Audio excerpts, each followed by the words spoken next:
Hello, everybody, and welcome back to Rev Left Radio. All right, on today's show, we have on my friend and comrade Daniel from the Sickle and the Hammer podcast to do a deep dive into the year of 1917, primarily between February of 1917 and October of 1917, in which what we know as the Russian or the Bolshevik Revolution took place. I think it's really important to not only cover this history, but to do it in a very detailed way.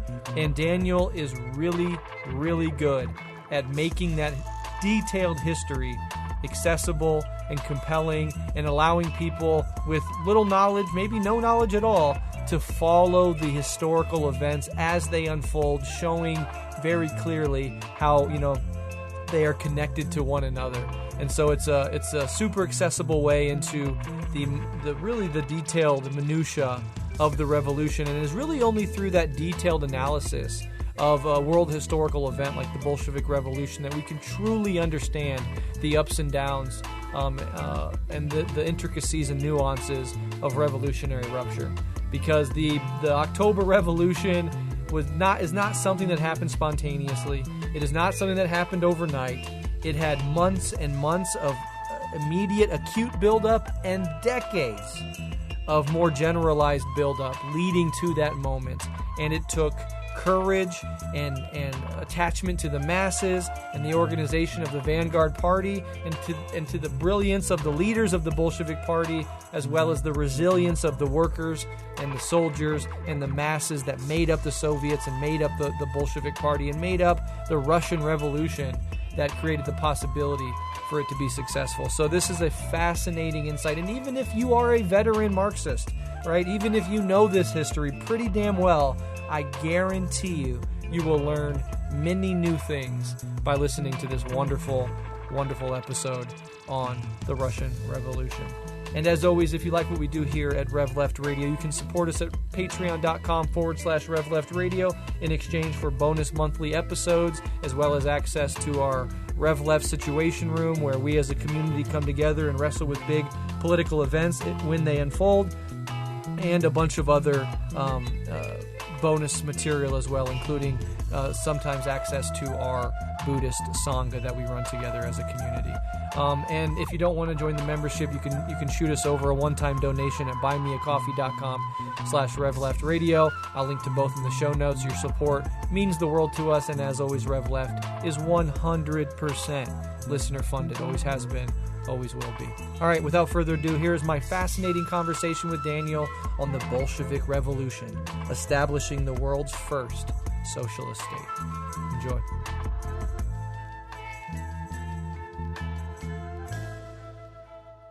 Hello, everyone. My name is Daniel. I am a Marxist-Leninist, communist from the American Midwest. And earlier this year, I started a show that is called The Sickle and the Hammer, A Socialist History of the Soviet Union. I wanted to do this show because as a Marxist-Leninist, but also as kind of a Russian and Soviet history nerd, I realized that there's a lot of really good information that is not making it out to the American left, the international left, and there's a lot of kind of lies and obfuscation and distortions about what actually happened in the Soviet Union and what its stated goals were, what its policies were, what the effects were. And I just kind of wanted to set the record straight. So I've started my show. I just wrapped up the period on the Russian Revolution. I have two kind of retrospective episodes that are coming out soon. I'm working on those scripts. I'm hoping to have those out. I don't know if they'll be out by the time this comes out. But if you go to Sickle and Hammer on any podcast platform, Spotify, Apple, Amazon, whatever, you should be able to find it right away. And I also have a Patreon page. It's patreon.com/SovietPod. If you want to sign up and support the project, I would love to have you. But you can also just listen to it for free on the podcast feeds, because I don't really want to gatekeep this information. I think everyone needs to have it. So, go listen to it. I hope you enjoy it. Absolutely, and I'm honored to have you here. Love bringing up like new voices on the left and those putting out content like this on the left. I love using Rev Left to kind of boost them and give them a little step up to our listenership. And I think what you're doing is important work, especially covering this revolution in extreme detail from a Marxist-Leninist perspective. I think is very helpful. And there's obviously an infinite amount of things to learn about the first ever proletarian successful revolution in human history. And so even though people will, have some basic idea of how the revolution went, I think we've structured this conversation to kind of really get into the nitty-gritty details of the revolutionary period itself in a way that, I don't think on this show in Rev Left we've covered in this way before. We've covered the period much more broad strokes, I think, and so this will be much more detail-oriented. And I also think there's lots of interesting parallels, right? I think it's important to study the lead-up to these revolutionary ruptures as well as the revolutionary ruptures themselves, because in so many ways we're living in a time of multiple crises stacking on top of each other, a time of widespread delegitimization. And I can only imagine what would happen to this already decaying, rotting, society if we had a catalyst like another Great Depression or another World War put pressure on the already decrepit pillars of American society, especially with somebody like the Trump administration in power who almost certainly would handle the crisis in the worst way imaginable. And so as we're going through this, we're not only learning proletarian history, we're going to be, I'm sure, implicitly and explicitly drawing certain connections to our own time and lessons that we can extract for those of us living at this precarious time as well. Before we get into the first question, which is about the kind of pre-revolutionary contradictions of late Tsarist Russian society, just on a personal note, how did you come to Marxist-Leninist politics and how did you get an interest in history more broadly? Yeah. So I was raised in a religious household. I was raised Catholic, but it was the kind of workers' Catholic tradition. And my parents, particularly my father, but also my mother, but my father was like the one having us go to church. They really instilled in me this sense of caring for other people and of not judging, and that we are here to serve other people, to help in any way that we can. I eventually, I grew up, I left the church. I haven't gone to mass in decades now, and I don't have any plans of going back anytime soon. But those lessons really stuck with me.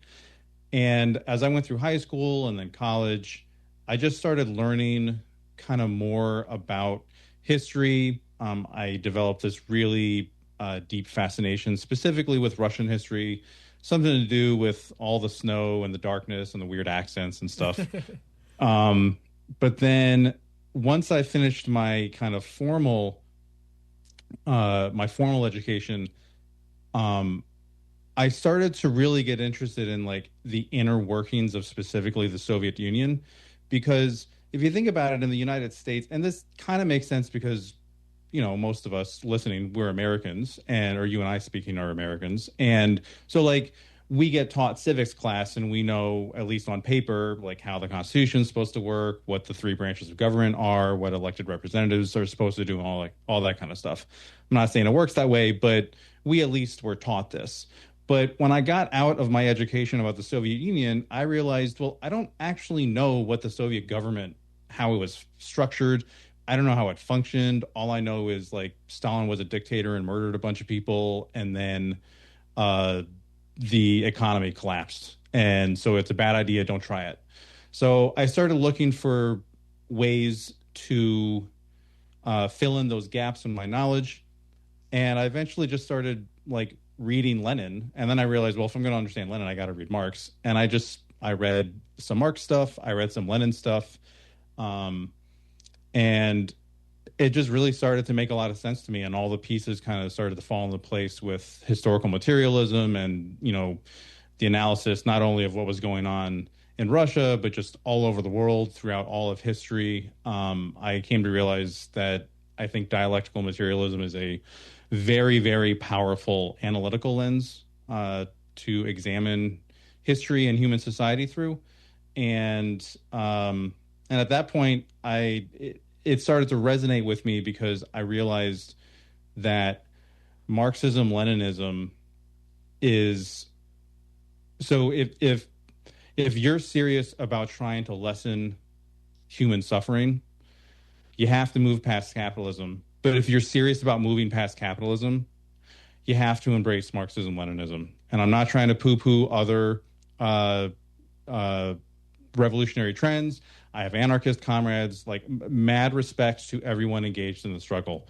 I just realized for me personally, like, no, the bourgeoisie, the capitalists will kill you if given the chance, if you threaten them in any way, and you have to be able and willing to fight back. And Marxism, Leninism is how you do that. It's historically been proven the most effective way of fighting off counter-revolution and building societies that challenge the hegemony of capital.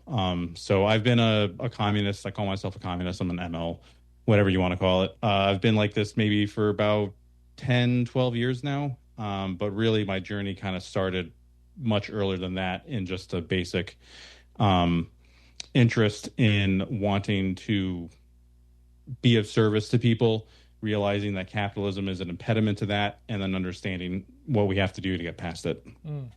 Yeah, beautifully said. And I think that resonates with a lot of our listenership. It certainly resonates with me and my own experience. And I always like sort of think about, like, for me, the two greatest elevations of my consciousness, right? The two most revolutionary upward movements in my understanding of the world. In the inner world was Buddhism, and with the outer world, it was Marxism, and Marxism-Leninism in particular. They just, completely radically changed the way that I see the world in a more true way, right? Like that's the crucial part, is like you could have radical shifts in consciousness and learn new things, but it's like this actually helps me apprehend reality much more clearly. And so that there's like a dignity in having your consciousness elevated in those ways. And then, you go about the work of trying to make the world a better place. And as you said, like at the end of the day, everything that, I try to do politically is geared towards the ending of unnecessary human suffering. And that is a core moral and existential and in some ways spiritual goal of my life and I think a lot of our lives. We would not be in this sort of politics if we did not care about other people and we did not care about making the world a better place. And so here we are. It's a pleasure to have you on, my friend. Yeah, thank you very much. 100%. I'm very familiar because I've been listening to you for a while with your conception of the Bodhisattva revolutionary. I find that to be very compelling. I myself am not a particularly religious or spiritual person, but I don't begrudge anyone their own spirituality, just as long as, they're not being fascist about it. Exactly. And I've also been thinking a lot, this isn't really apropos of our conversation, but just a little note here. I've been thinking a lot lately about how the younger generation, and you hear all these things online about how, like, oh, they're turning to fascism, they're becoming super reactionary, and especially young men, and they're falling into the manosphere and all this other crap that is really scary if you stop and think about it. And I think about when I was younger in my late teens and early 20s and searching for the answers to questions about human society and human existence and what is my role here and everything. Just to anyone listening, I will say that I found socialist theory to be incredibly comforting and providing the answers that allowed me to not become a reactionary, for lack of a better term, a reactionary douchebag. Like if I hadn't found Marxism or Leninism, I fear that I would have potentially fallen into the manosphere. So I think having these ideas out there and understanding the history, like you said, it helps you engage in your own mind and your own existence, but it helps you engage in the external world in a non-destructive way. And that's, I think, super important right now, because at least American society, but global society more broadly, is really feels to a lot of people like it is teetering on the edge, and we're trying to find ways to pull back from it. And, I think socialist and communist theory and understanding our own history is one of the big keys to doing that. Totally. And the last thing I'll just mention very briefly is that your point about the manosphere and young men being sucked into that sort of algorithmically constructed pipeline to reaction. The saddest thing about all of that is that, I mean, those things will never solve their problems, right? The reason that you get sucked into the manosphere, all the problems in your life that you turn to reactionary politics to solve, actually only makes them worse. What is, for example, if you go to the manosphere because you're having a hard time dating women or finding women, and then all that does is make you 100 times more repulsive to women in every way. Yeah. Or you turn to reactionary fascist politics to solve the fact that you can't build a life for yourself, much less create a family and provide for one, because you have no real economic opportunities. And you turn to the violent arm of capitalist restoration to try and navigate those contradictions, and they only make the problems worse, which is why reactionaries and fascists, even when they get what they want, they're never happy, they're never satisfied. It never actually comes to any satisfying conclusion, much less anything like solving the problems that they ostensibly would like to solve. And what's left in the void of actually solving problems? Hatred and anger and bitterness. And it's like, okay, if I can't solve the problems, at least I can hurt the people that I blame for them. Exactly. That is all that fascism ultimately offers. Yeah, I mean, last thing on the manosphere, just ask yourself, when was the last time you heard of someone who followed the advice coming out of the manosphere and wound up happily married with a happy family? Like, it just doesn't happen. Exactly. It's horrible advice. It's super reactionary. And it, along with all other fascist ideology, just leads the masses astray. Absolutely. All right, my friend, that's a great little prelude to this conversation, talking about contemporary issues before we get into historical ones. So we're going to talk mostly about the revolutionary period of the Bolshevik Revolution, or just the broadly conceived Russian Revolution, however you want to phrase it, because there's many different factions at play here. But I'm interested in the lead up to it, right? So before 1917, what made the Tsarist order unsustainable? Like, can you speak to peasant land hunger after the 1861 emancipation, uneven but explosive industrialization in Petrograd and Moscow, and the devastation, of course, of World War I on workers and soldiers, and how they all kind of played into the collapse of the social order? Absolutely. This is one of the reasons why I find the Russian Revolution to be so fascinating, because if you look at the lead up to it, you find exactly what Marx predicts and describes in his own conception of historical materialism, that a system will function until the contradictions inherent in it can no longer be effectively managed. And then the explosion of the tension between those contradictions is the revolution. So if you go back, so the revolution starts in February 1917. If you go back 50 years before that, you just see one after another of all of these problems not being properly addressed, and the system is unable to properly address them. For a whole host of reasons I'll talk about here in a minute. But that's what leads up to the explosion of 1917. So it's like the perfect blueprint of historical materialism in my mind anyway. I tend to think of the starting point of the prehistory of the revolution to be 1861. So that is when the Russian Tsar Alexander II finally passed the emancipation of the serfs. Russia had serfdom at that point for about 200 years. It was, I think, one of, if not the only, country in Europe, or that was considered to be part of Europe, that still had serfdom at that time. And for a whole host of reasons, everyone knew that serfdom had to be abolished. It was horribly inefficient in the agricultural sphere. There were, like with slavery in the United States, and you had abolitionists, there were plenty of people in Russia who just said, hey, you can't treat people like this. You can't treat people as property and part of the land. They're individuals, and they deserve their freedom. So in 1861, Alexander II finally passes the Emancipation Proclamation. The problem is it is a half completed social and economic revolution. What it's supposed to do is free up the serfs and open up the door to agricultural modernization. But what it actually, the issue is, it doesn't give the serfs what they need to actually survive outside of serfdom. So when you're a serf, you're part of the land, you're tied to the estate of the landowner, but the landowner has certain legal responsibilities to you. They're supposed to allow you to feed yourself and house yourself, and you can have your community. You work for the landlord, but then the landlord provides you with protection and municipal services and all this other stuff.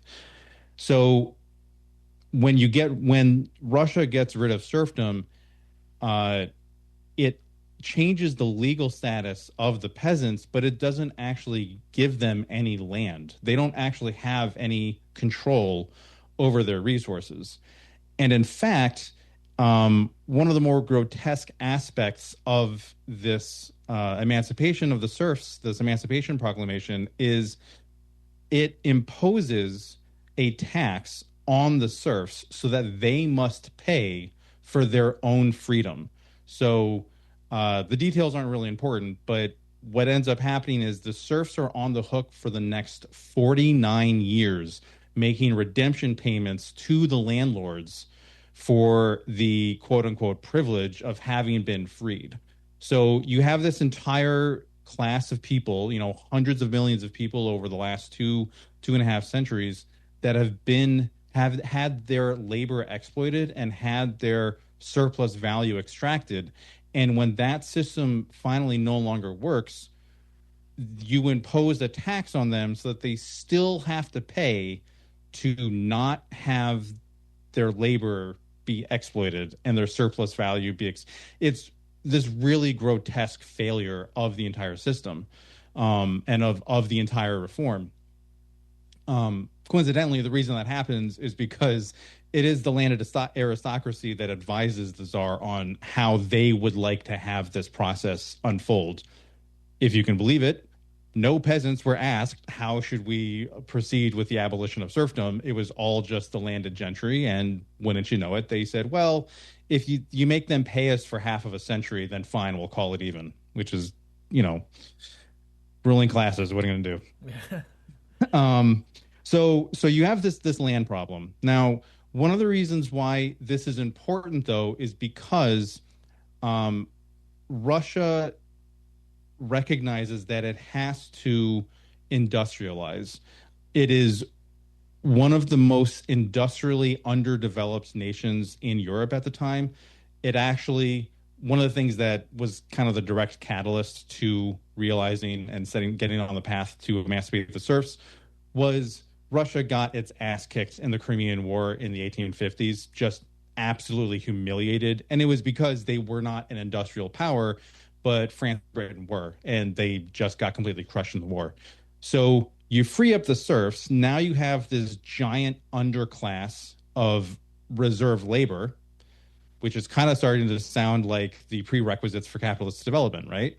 So the state, the Russian bureaucracy, the Tsarist bureaucracy, starts to invest in capitalist production and is able to pull from the now hundreds of millions of serfs who have lost their ability to provide for themselves because they no longer have legal access to the land.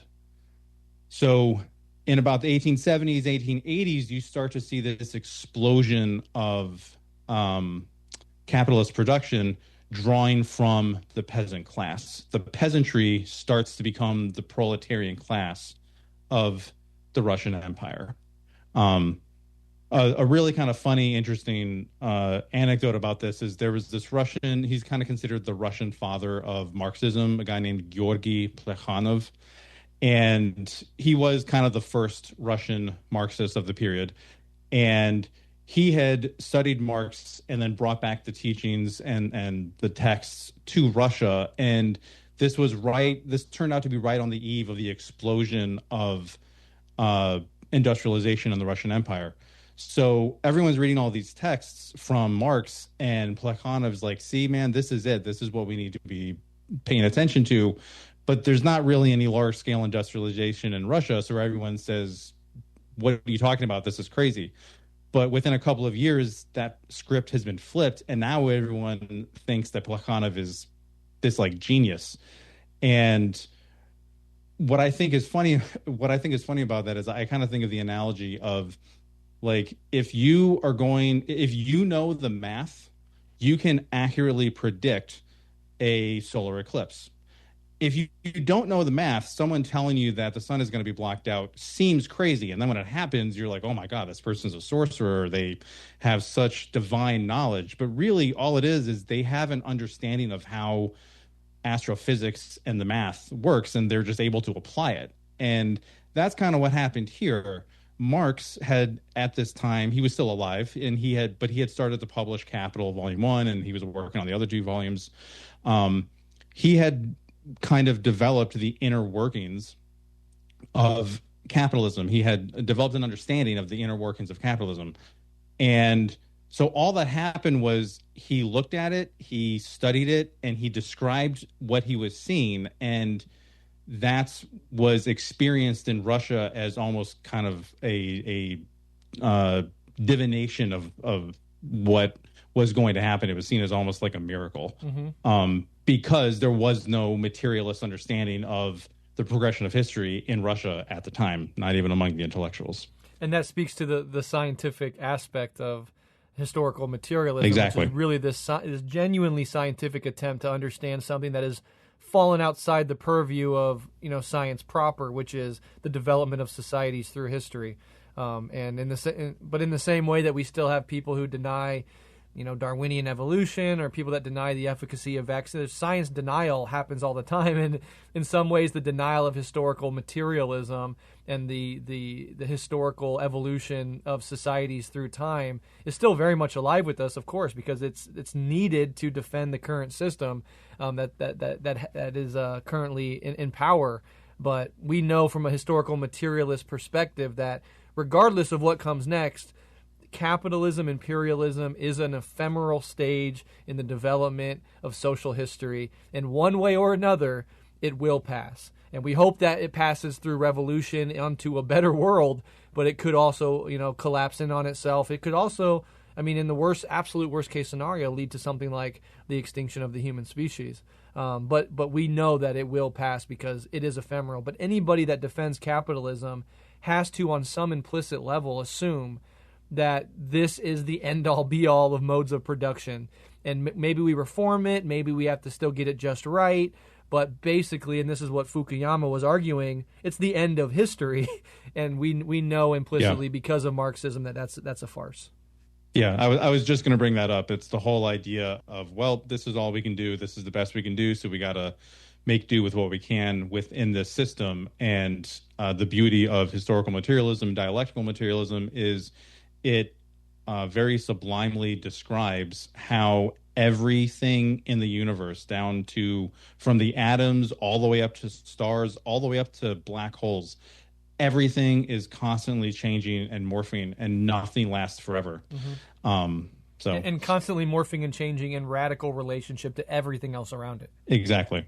Yeah. That's the dialectical part of dialectical materialism, right? It's that all the composite components of whatever system it is that you're looking at are interacting with each other, and through that interaction, they are being changed and changing everything else. Nothing is static. So, anyway, okay. So, getting back to the 1870s, 1880s. So, industrialization starts to take off, and the new proletariat class is going through the ringer at this point. Lenin actually had, I want to say it was 1892, but I don't know. I know it was the 1890s. One of his very, very first works was a history of the development of capitalism in Russia. So you can go there if you want more details. But all the stories that we've heard about the horrors of forced industrialization and industrialization in Britain and France and in the United States and also in colonies around the world. Same thing is happening with the Russian proletariat. They're living in squalor. They're living in company towns. Whatever pay they get is barely enough to survive on, and their families are suffering. Russia is much farther north, so the winters are much more brutal. So they're also just constantly cold all the time for like 7 or 8 months out of the year. And the proletariat class instinctively, without at this point really having any leadership to speak of, the proletariat class in Russia is becoming very, very combative. They are not happy with the situation as it stands. So we'll put a pin in that and come back to that later. And then moving on to World War I. So, World War I generally was a horrific war. I think a lot of people think of World War II as the kind of worse war because of the Nazis and the genocide of the Jewish people in Europe. The fight against fascism. All of that is horrific. I'm not trying to take anything away from that, but I think World War I is understudied for how much of an impact it had on everything. For 4 years, everyone in Europe just called it the meat grinder because the casualty rates were astronomical. The battle lines hardly ever moved because it was the defenses were much more established and much stronger than the offenses. So you would just send soldiers across no man's land to just get mowed down on they would fight over just a couple miles in one direction or another. And very quickly it becomes apparent to all the combatants and all the soldiers that this war is a terrible war. They should not be fighting this war. No one wants to fight it anymore. Specifically in Russia, what the Russian Empire starts to run into is the limitations of its failure to industrialize ahead of the war. The infrastructure of the Russian Empire starts to collapse. Agricultural production starts to collapse. And as this starts to happen, you have the proletariat in the cities who are getting angrier and angrier. At this point, they've actually had socialist parties like the Bolsheviks, the Mensheviks, the Socialist Revolutionaries. We'll talk about all those guys in a little bit more detail later. But there has been some agitation. There has been some raising of class consciousness in the first 15 years of the 20th century in Russia. So the workers are becoming more class conscious and more combative. But the peasants are also starting to starve. The peasants are the ones who are providing the soldiers. So they're getting very angry that they're having to send their young men, their sons and brothers and fathers, to fight in this war and become horribly mutilated or just outright die. And the drain of labor power from the villages as they're sending these young, able-bodied men to the front means that the villages are no longer able to produce what is needed to both sustain the war effort and keep domestic production at a level to keep everyone fed.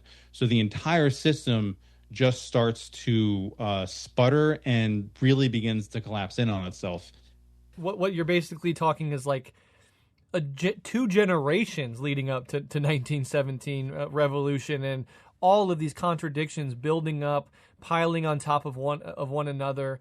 The conflict around serfdom and the emancipation, the fallout of that, just like in the U.S. after slavery was officially abolished, problems certainly remained in so many different ways, the failure of Reconstruction, etc.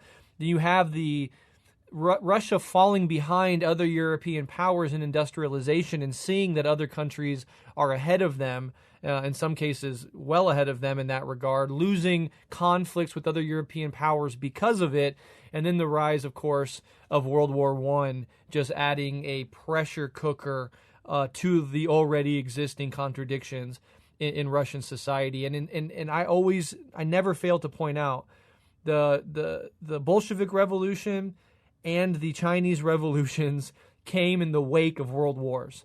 And I think there is something to be studied and thought carefully about how these catastrophic explosions of the social order, the international social order, are the wildfire that clears the ground in some sense for these revolutions, that create the doorways, the possibilities for revolutionary ruptures. That's not to say that they're good or that they should be desired, but it is to say that they are the natural outcomes of a broken social order, a broken international order, compiling, building up pressure until it explodes. And in some ways, they are the death nail to previous social orders. And that death nail, of course, creates the conditions to build something new. And that's what we see in the many, many decades leading up to 1917. Now, the rest of this conversation, and I think what makes this conversation unique, even though we may have covered, the Bolshevik Revolution in the past with much broader strokes, the rest of this conversation is literally going to be focused on February 1917 and go all the way through October 1917. We're going to study this in detail in a similar way as we did with China, with Ken Hammond. We have a 7-hour episode on 200 years of Chinese history that we go through the revolution in detail. And we have one on the French Revolution where we really got into the nitty-gritty of how the revolution unfolded. And this will be the Bolshevik version, I think, of those detailed deep dives into the revolutionary process itself. So, with all of that said, we're going to move up now to the February Revolution and the construction of dual power. And this is February of 1917. So, how did the February Revolution actually unfold on the ground? And why did soldiers' mutinies, kind of prove decisive in that unfolding? And also, and I ask these questions because we're going into great detail, so my questions are detailed. How did this event produce dual power between the provisional government and the workers' and soldiers' Soviets? Big question. Take it however you want. Sure. By February 1917, the Russian people are fed up. They hate the participation in the war. The Tsar has actually taken direct command over the Russian Imperial Army. The thing is, Germany is kicking Russia's ass because Germany is one of the most industrially advanced nations in Russia at the time. And so the Tsar, by stepping in and making himself the commander-in-chief of the Russian Imperial Army, ultimately all that does is he is signing his name on all of the catastrophic defeats that are mounting up throughout 1916 and leading into 1917. So the people don't want the war. The aristocracy is mad that the war is going so badly. Everyone's probably heard of Grigory Rasputin. We're not going to get into him, but his presence in the capital during this time is another reason why the aristocracy around the Tsar and the Tsar's family are starting to abandon them and getting very angry at them because the way that they handled Rasputin and all of his scandals just really alienated a lot of people. So what happens is on mid-February, I think it was like the 21st or the 22nd. Oh, I should say, actually, and this is the disclaimer. I have this on all of my episodes. This is the disclaimer everyone who talks about this period is kind of obligated to give, and that is the different calendars that are used to date these things. Long story short, Russia at this time was on an old calendar called the Julian calendar. It is 13 days behind the calendar that we use now. The Bolsheviks modernized the calendar in February 1918, but at this point, when we say the February Revolution, that's because it was February on the Russian calendar. But if you look in a lot of modern sources, they will give you the dates as having happened in March, even though it's called the February Revolution. It's the same with October. It happens at the end of the October calendar in Russia, but it's on the November calendar in the rest of the world. And so there is that discrepancy, just in case anyone feels like going out and doing their own research, which I obviously support and encourage. If you come across that, I just don't want anyone to be confused. Nice. The Tsar leaves Petrograd, the capital of the Russian Empire, to go to a place called Mogilev, which is army headquarters. And on February 23rd, female textile workers who are enraged at the new rationing system being imposed in the city. They go on strike. Now, they were not the first workers to go on strike. There had been strikes happening throughout most of February at this point. But the female workers were the first workers to have explicitly political demands, such as down with the Tsar and end the war. And so it's the first time that we see this fusion between the economic necessities of trying to provide for yourself and your family with the political necessity of we have to move past this system. This system is not working for us. It is actually making it impossible for our political demands to be met. So February 23rd is kind of considered the start of the February Revolution because of the explicitly political nature of the demands being made by the women workers there. And the strikes basically just snowball from there. For the next day or two, up to 500,000 workers have abandoned their stations and their factories, and they're out in the streets, and they're demanding not only a rise in wages and an end to inflation, because the wartime inflation is out of control at this point, just another way that the system is squeezing the average person. But they're tying it to the political demands.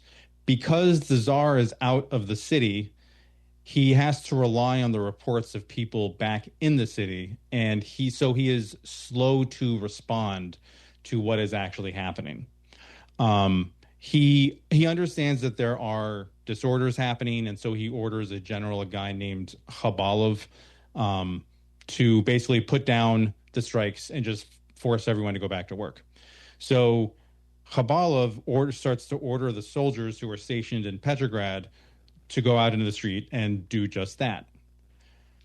And this is where we start to see what I think is one of the really inspirational things. It's a motif that we see throughout the Russian Revolution. Time and again, when you have two classes whose interests actually overlap, what bridges the gap between them is direct communication.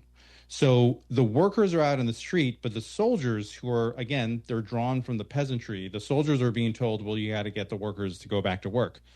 But in physically occupying the same space in order to force them back to work, the workers start explaining to the soldiers, hey, our brothers, this is why we're doing this. We're not out here for selfish reasons. We are literally starving and freezing. We cannot clothe ourselves. We don't have fuel to keep ourselves warm. Our money is worthless. We are fighting for our lives. And I believe it's by the evening of February 26th, the soldiers, when they're back in their barracks that night, start to talk among themselves, and they kind of all independently, not all of them, but many of the regiments, independently start to come to the conclusion that they actually don't want to be doing this. They are on the side of the workers. The demands that the workers are making seem completely reasonable, totally understandable. And hey, the workers also want an end to the war, just like we want an end to the war. So on the morning of the 27th, the soldiers end up basically mutinying against the Petrograd garrison and General Khabalov, and defecting to the side of the workers. And when that happens, that's basically the ball game, because now you have 500,000 workers joined by 200,000 soldiers. A lot of them are armed, and you have no one else to send in to combat that. There are no reliable troops. Everyone is either at the front, or they're so disgruntled by the war that even troops that you could send in, who's to say the same thing is just going to keep happening, and then they're going to also defect to the side of the revolution. So the demands start to build for the Tsar to go, and by March 1st, the writing is on the wall, and Nikolai's ministers, the Tsar Nikolai, his ministers come to him and say, "Look, you got to go. We have no way of ending this crisis and leaving you in power." And Nikolai hesitates, but he does abdicate. He abdicates first in favor of his brother Mikhail, But then Mikhail understands that it would be suicide to take the crown right now because they do not want a czar. It's like a hot potato. Right, exactly. Like how is he supposed to unscrew this pooch? So so he says, no, I'm not going to take the crown, and he defers to the Constituent Assembly, which is something I imagine we'll talk about a little bit later. But basically, this is the point where Tsardom in Russia ends, because the czars recognize that the people do not want them. The people have rejected them, both in the army and in the factories, in the streets of the cities and out in the countryside. And so the czars leave, and in their place is, I guess we'll talk about it now, is this supposed to be this Constituent Assembly, which is this idea that, okay, we will eventually have a coming together of the Russian sort of post-czar government. So that's kind of how czardom ends in Russia, and that's kind of the culmination of the February Revolution. Now, the dual power aspect comes into play here because two things are happening at the exact same time. Between February 23rd and March 1st, you have the leftovers of the Russian Duma, and then you have the workers and soldiers spontaneously organizing themselves.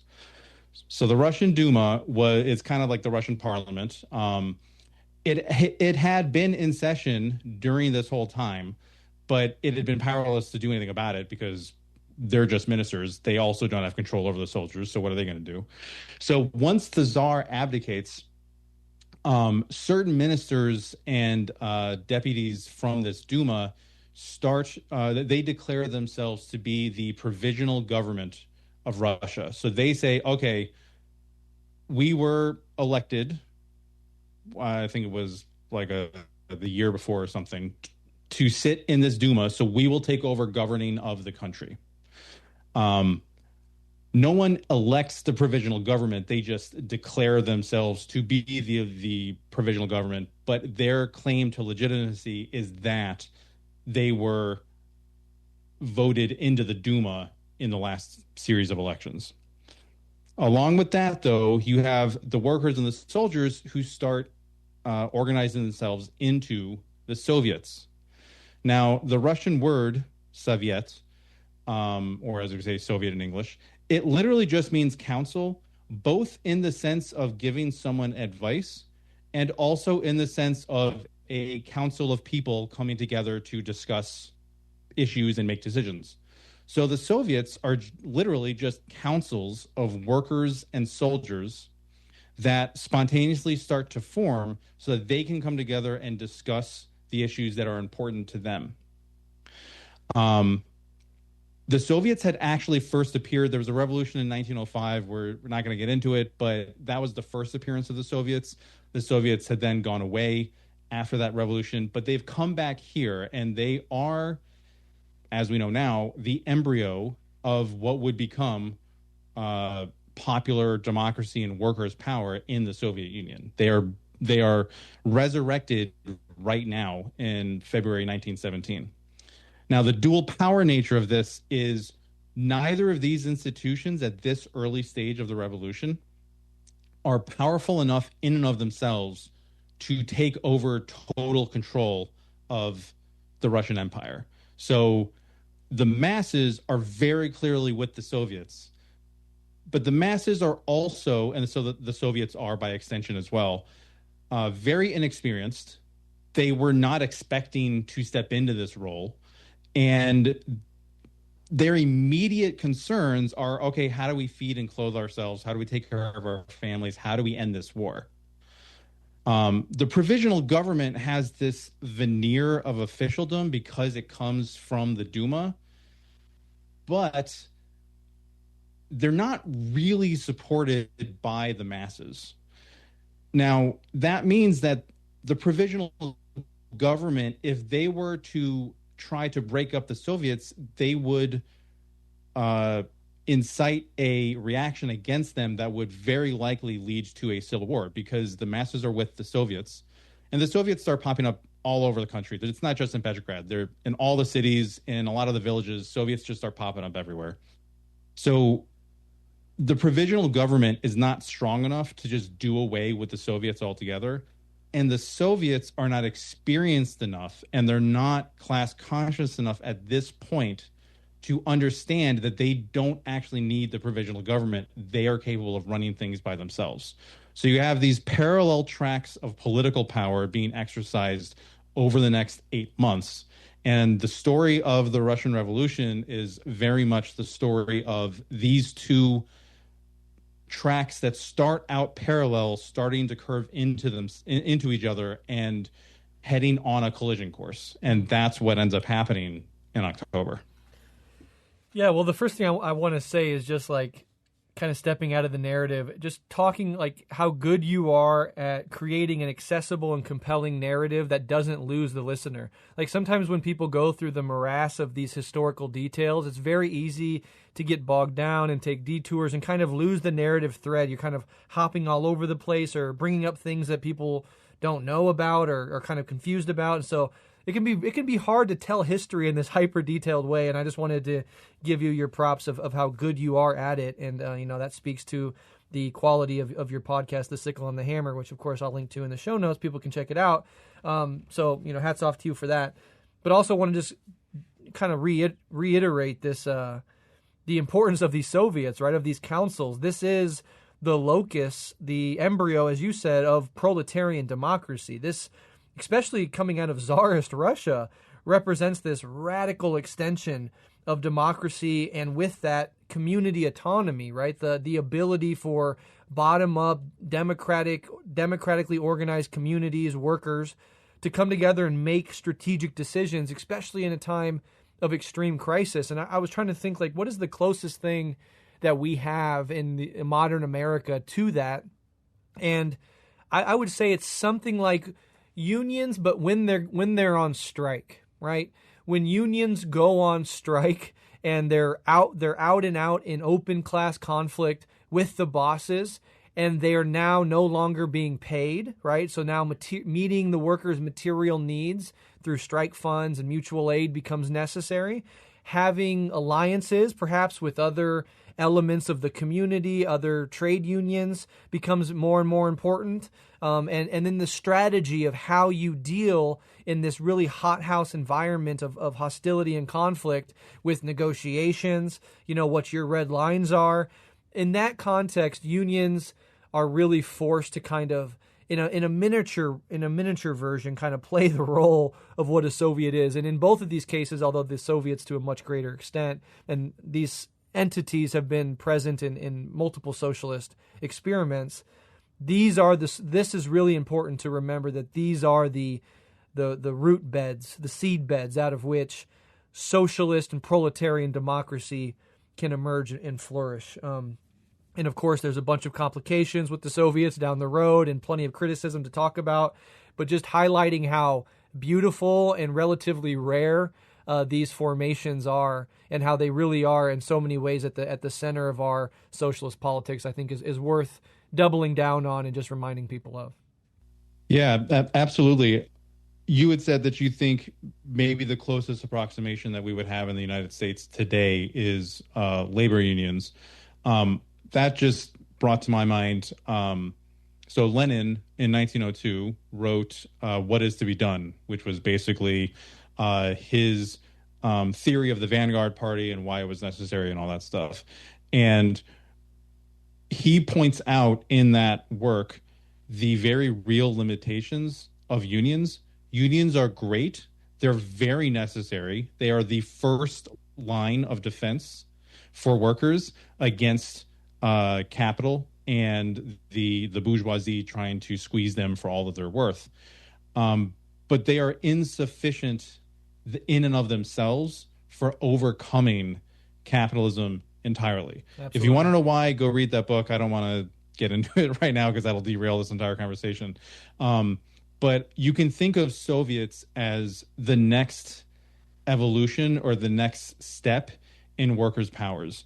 In workers' power, you have unions that are focused on individual maybe workplaces or industries. But then the Soviets are where those unions start to come together, so that you have the bricklayers union and the coal miners union and all these other workers from all over the country coming together. And that's where they can recognize their common class interests. In the unions, they're mostly limited to their own industry and the immediate interest in their struggle against the specific owner of the mine or the factory or whatever it is. The Soviets are how you kind of universalize that struggle. Beautifully said. And yes, of course, we have an episode, Allison and I, on our sister podcast, Red Menace, on the text What is to be Done by Lenin, where we vociferously explain the limitations of trade union consciousness and articulate what a vanguard party actually is, and some of the smears against, the distortions about what it is versus what it really is, the role of the professional revolutionary in Lenin's verbiage, etc. And importantly, you're 100% correct that the Soviets are a maturation and a level above of what unions are. And I was even articulating the particular aspect of unions during a strike, because they're, unions outside of a strike context are even the ceiling is even lower. And having recently joined a trade union, and obviously I don't have a lot of experience, but I've been to meetings and I talk with my coworkers about the union. It's awesome in a lot of ways, right? There's lots of class consciousness. There's lots of outright hostility towards the bosses. They kind of know where they are in the whole thing.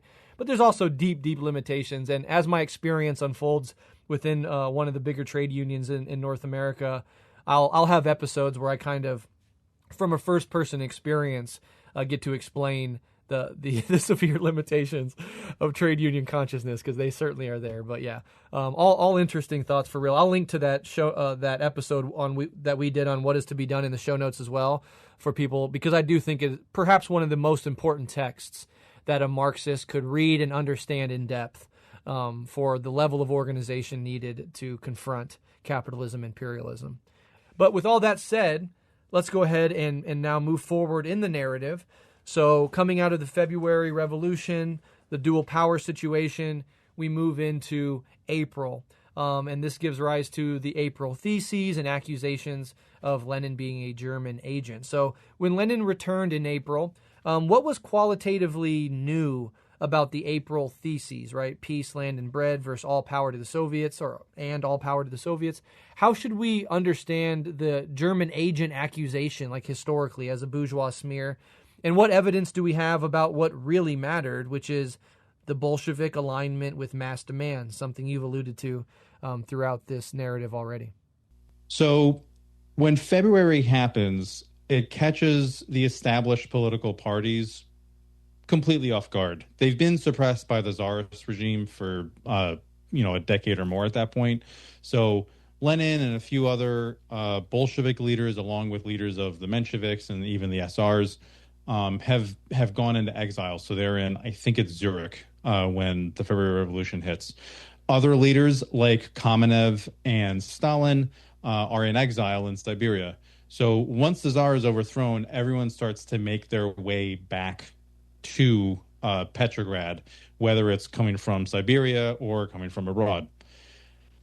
Lenin, if he's in Zurich, that means that he has to travel across enemy lines to get back into Russia. Because if you look at the map, in between Zurich, Switzerland, and Petrograd, Russia, or St. Petersburg today in Russia, is Germany. And Germany is at war on both fronts. They're fighting France and they're fighting Russia. So Lenin basically comes up with the plan of going to the German high command and asking for safe passage back to Russia. Now, this is a calculated risk because he knows what's going to happen when he does this, but he does not see any other way for him to get back into the country. He knows that that everyone's going to read about Lenin working with the Germans, and he knows that he's going to be smeared as a German agent. But again, there are no choices. There are no other ways back into Russia.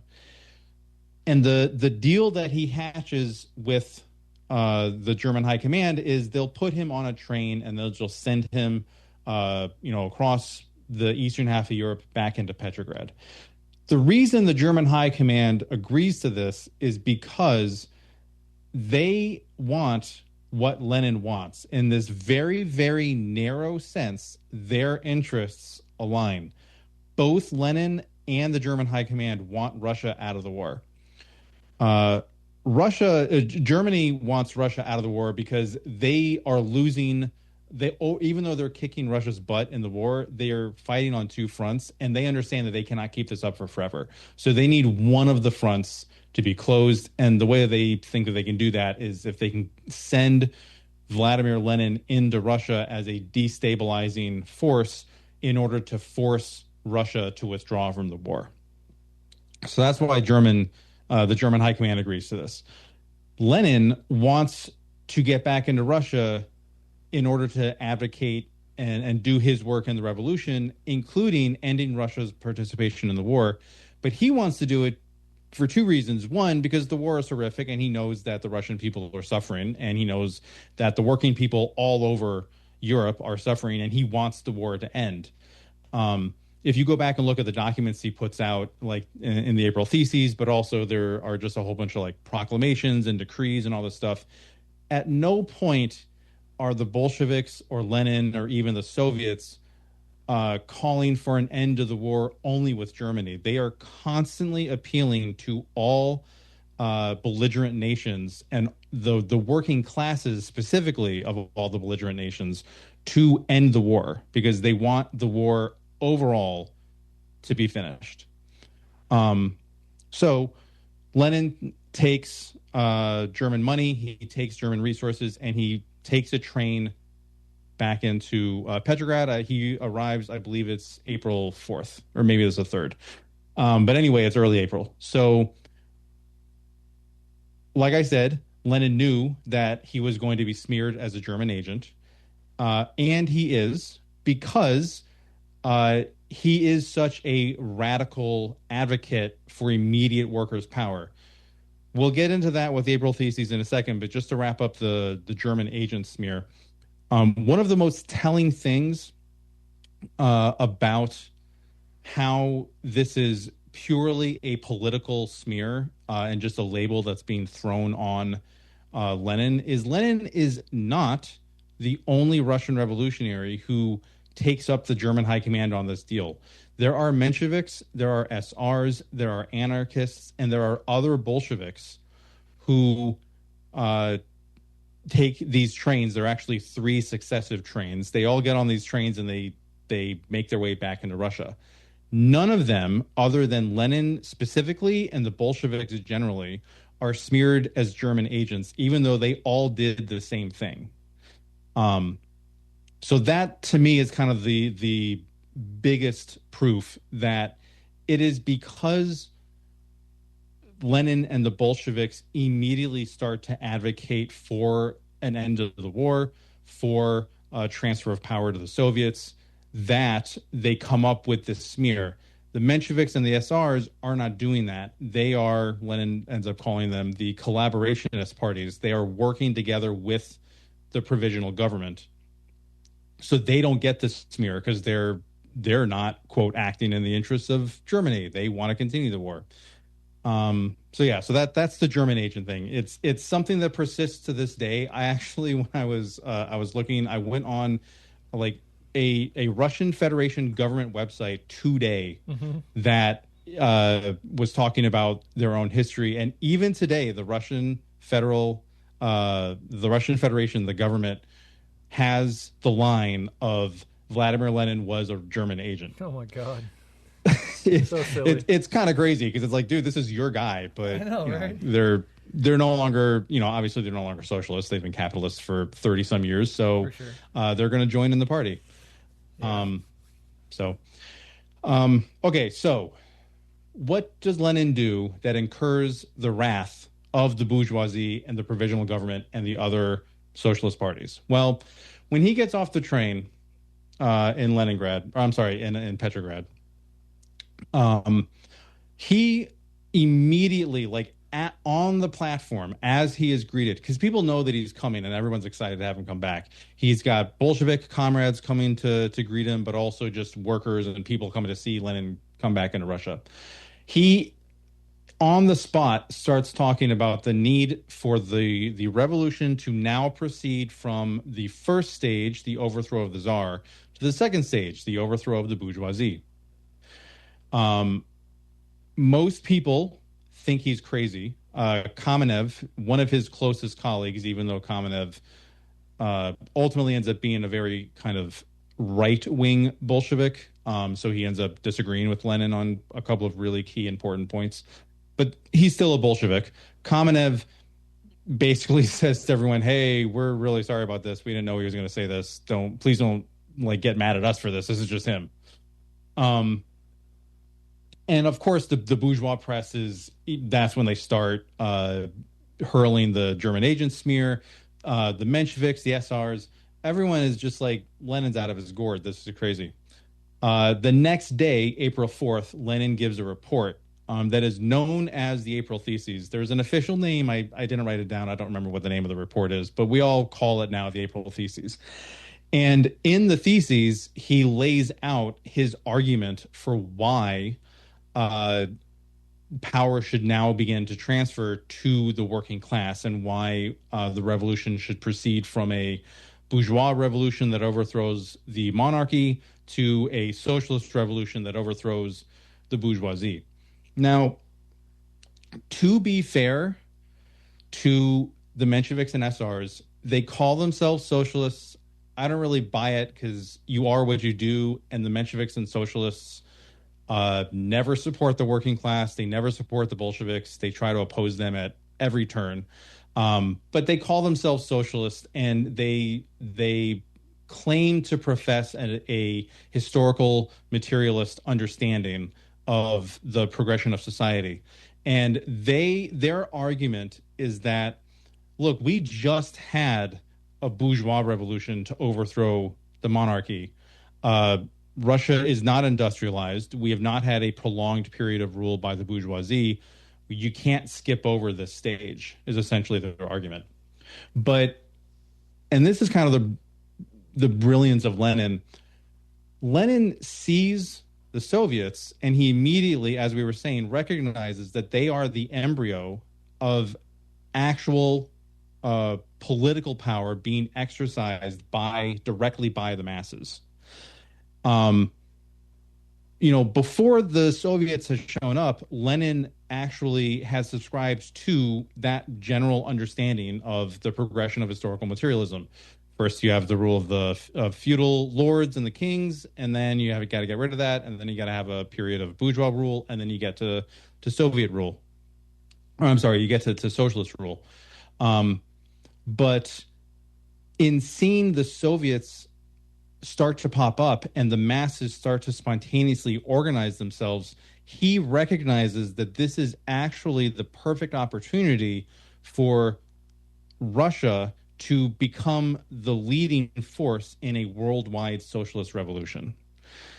One other big aspect of this is the international dimension. So we were talking about World War One. We don't need to get into this too far, but essentially the Bolshevik line on World War One is that it was an imperialist war. It was the imperial core countries of Britain, France, Russia, Germany, Austria, Hungary, the Ottoman Empire. These countries were going to war to try to divvy up the imperial pie better. More specifically, Germany wanted to get a bigger piece of the pie because Germany, like Russia, Germany had unified later and had industrialized later than Britain and France. And so by the time they got to a point where they could start going out and colonizing the rest of the world, most of the choice pieces of colonial meat had already been claimed by the British and the French. So the Germans were like, the only way to get them to give us their colonies is to fight a war with them. So kind of what we were talking about before about these cycles of crises, the Bolsheviks recognize that World War I is a global crisis of capital imperialism. And so Lenin says, look, here is the chink in the armor. If capitalism is a global system, here in Russia, the Soviets have shown us how we actually can move the entire world past capitalism. You don't need to have capitalism have the bourgeoisie have a prolonged rule in any one country before that country becomes socialist. If you look at the totality of capitalism as a global system, this is the chink in the armor. This is how we can get them. If we can utilize the Soviets to first effect a socialist revolution in Russia, we can then turn around and affect that revolution across Europe, and then that will trickle down to the rest of the world. So the idea that Lenin has come up with is, yes, history progresses in stages, but it's not a rigid first A, then B, then C, then D formula. He's applying his dialectical materialist analysis of the situation in real time. And that's how he identifies the Soviets as we keep saying, the embryo of workers' power and the motor for a worldwide socialist revolution. And I think you hit the nail on the head when you emphasize the dialectical approach, as opposed to this. They're both operating from a historical. Both sides of this argument could be operating from an ostensibly historical materialist perspective and making arguments that seem in line with it. But the more dialectical perspective, I think, is Lenin's, and that's what eventually won out. And there is a deep brilliance there. I mean, there's a to go against the current in such a bold way, to the point where even your comrades are like, I don't know, he must have lost his damn mind.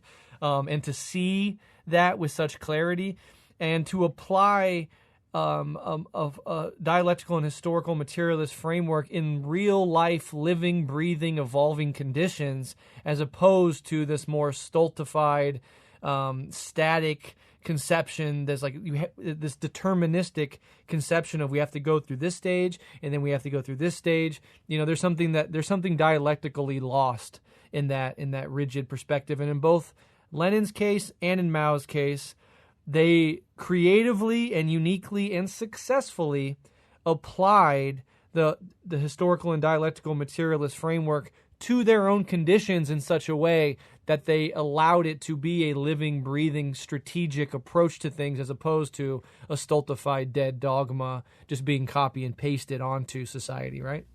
Yeah, I could not agree with that more. That is the brilliance of Lenin and the Bolsheviks, is exactly that. They are adhering to the spirit of dialectical materialism, not the letter. Mm-hmm. The letter says A, then B, then C, then D. But the spirit says examine how all of the composite parts are interacting with each other and then draw your conclusions and strategy from that. And that's what the Bolsheviks are doing. That's what Lenin does. And that's what it ultimately leads them to victory. And I should say, when these theses are first put out, the higher ups in the Bolshevik Party and all the other people that we talked about, they're all disavowing him. But there is one group that immediately latches onto this idea. And would you at all be surprised to learn it is the workers and soldiers who immediately start to say, yes, actually, why don't we transfer power to the Soviets? We're ready to have it. In the intervening, month and a half, 2 months since February, I'd mentioned before that they weren't particularly class conscious enough and politically mature enough to take power directly in the wake of the overthrow of the Tsar. But this is where they start to recognize that actually maybe we can run things by ourselves. Now, it's still a process. We still got 6 months to go until October. But what I want to impress here is that Lenin is not kind of like Christopher Nolan style incepting planting this idea in the minds of the working class. Mm-hmm. He has actually determined that due to the material conditions on the ground, this is possible and necessary.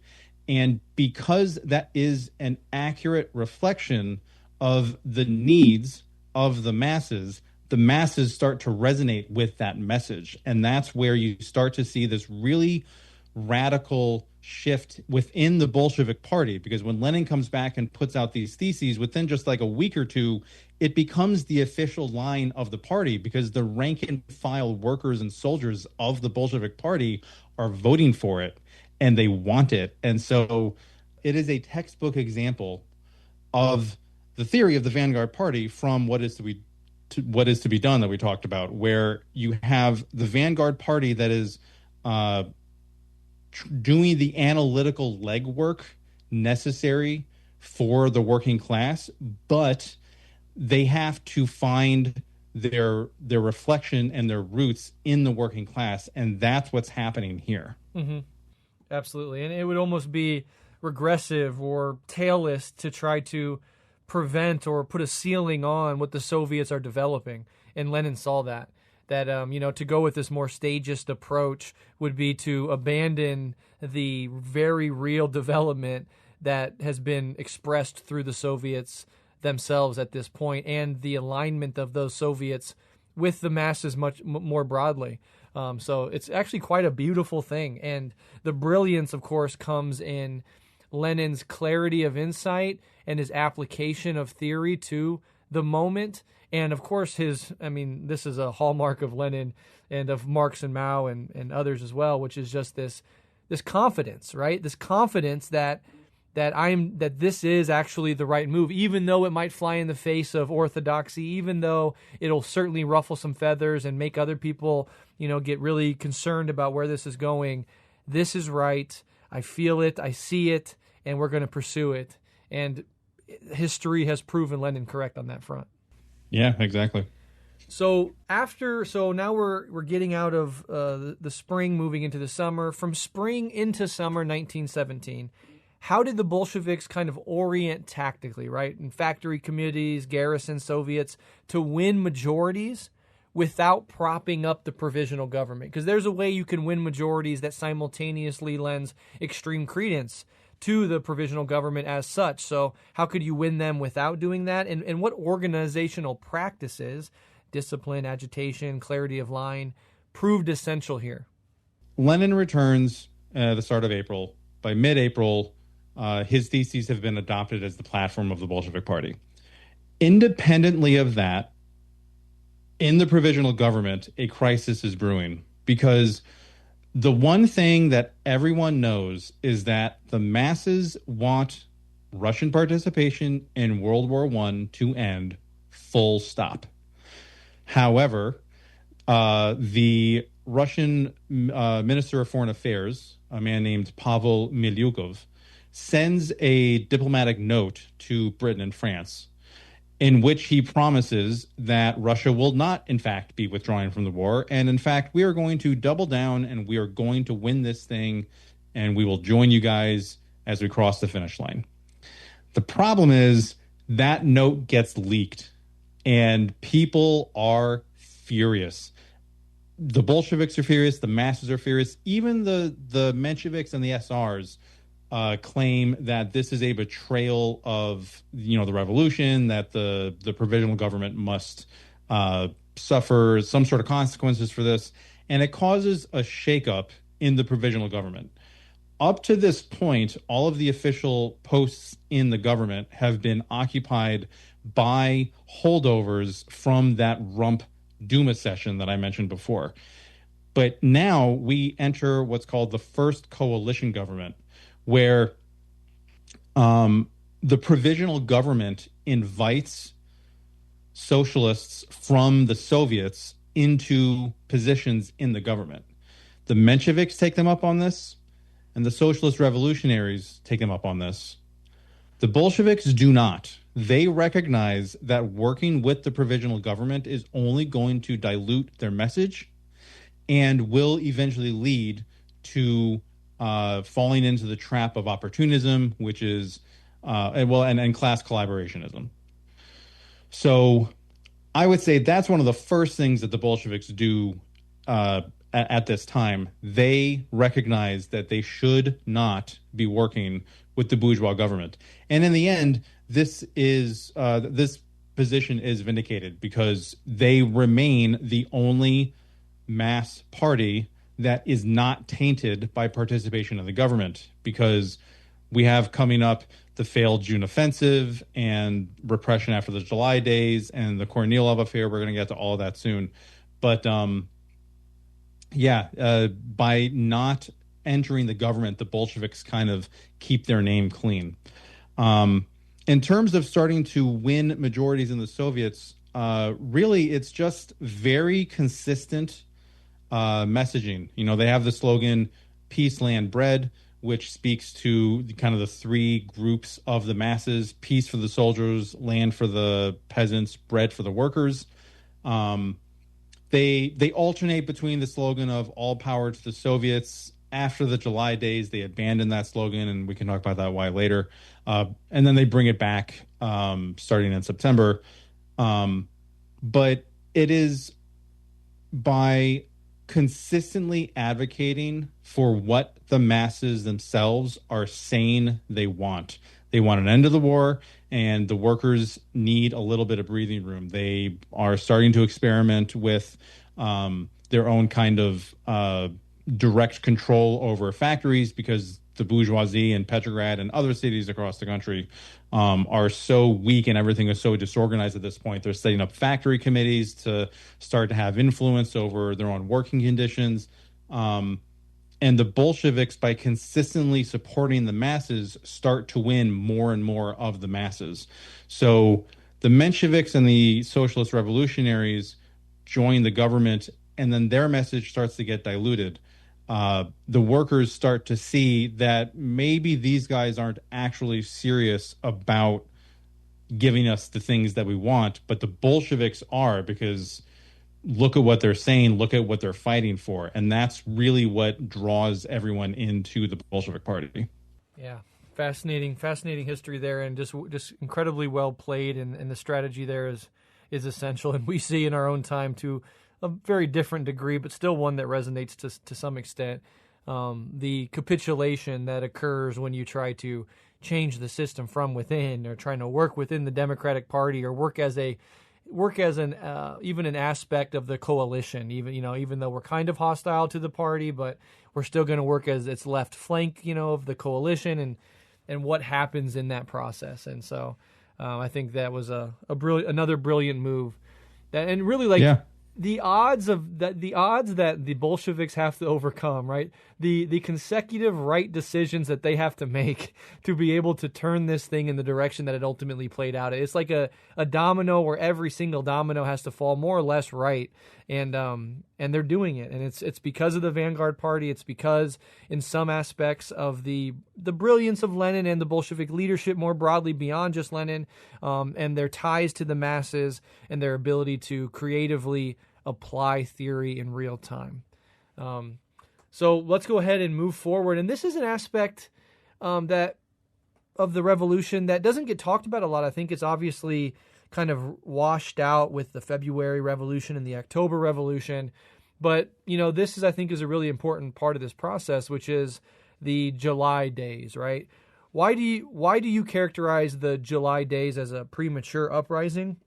What actually happened, right? How did the Bolshevik leadership respond under massive repression, Lenin going underground, Trotsky and others getting arrested? And what strategic lessons about timing and discipline should revolutionaries more broadly take from these heady and tumultuous days?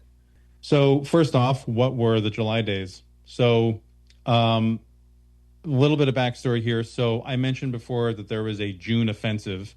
So even though everyone was really ticked off at the Milyukov note about Russia continuing the war, and they formed this first coalition, still by mid-June, the Russian government is insisting that they are going to put forward an offensive against Germany to kind of reinvigorate the Russian war effort.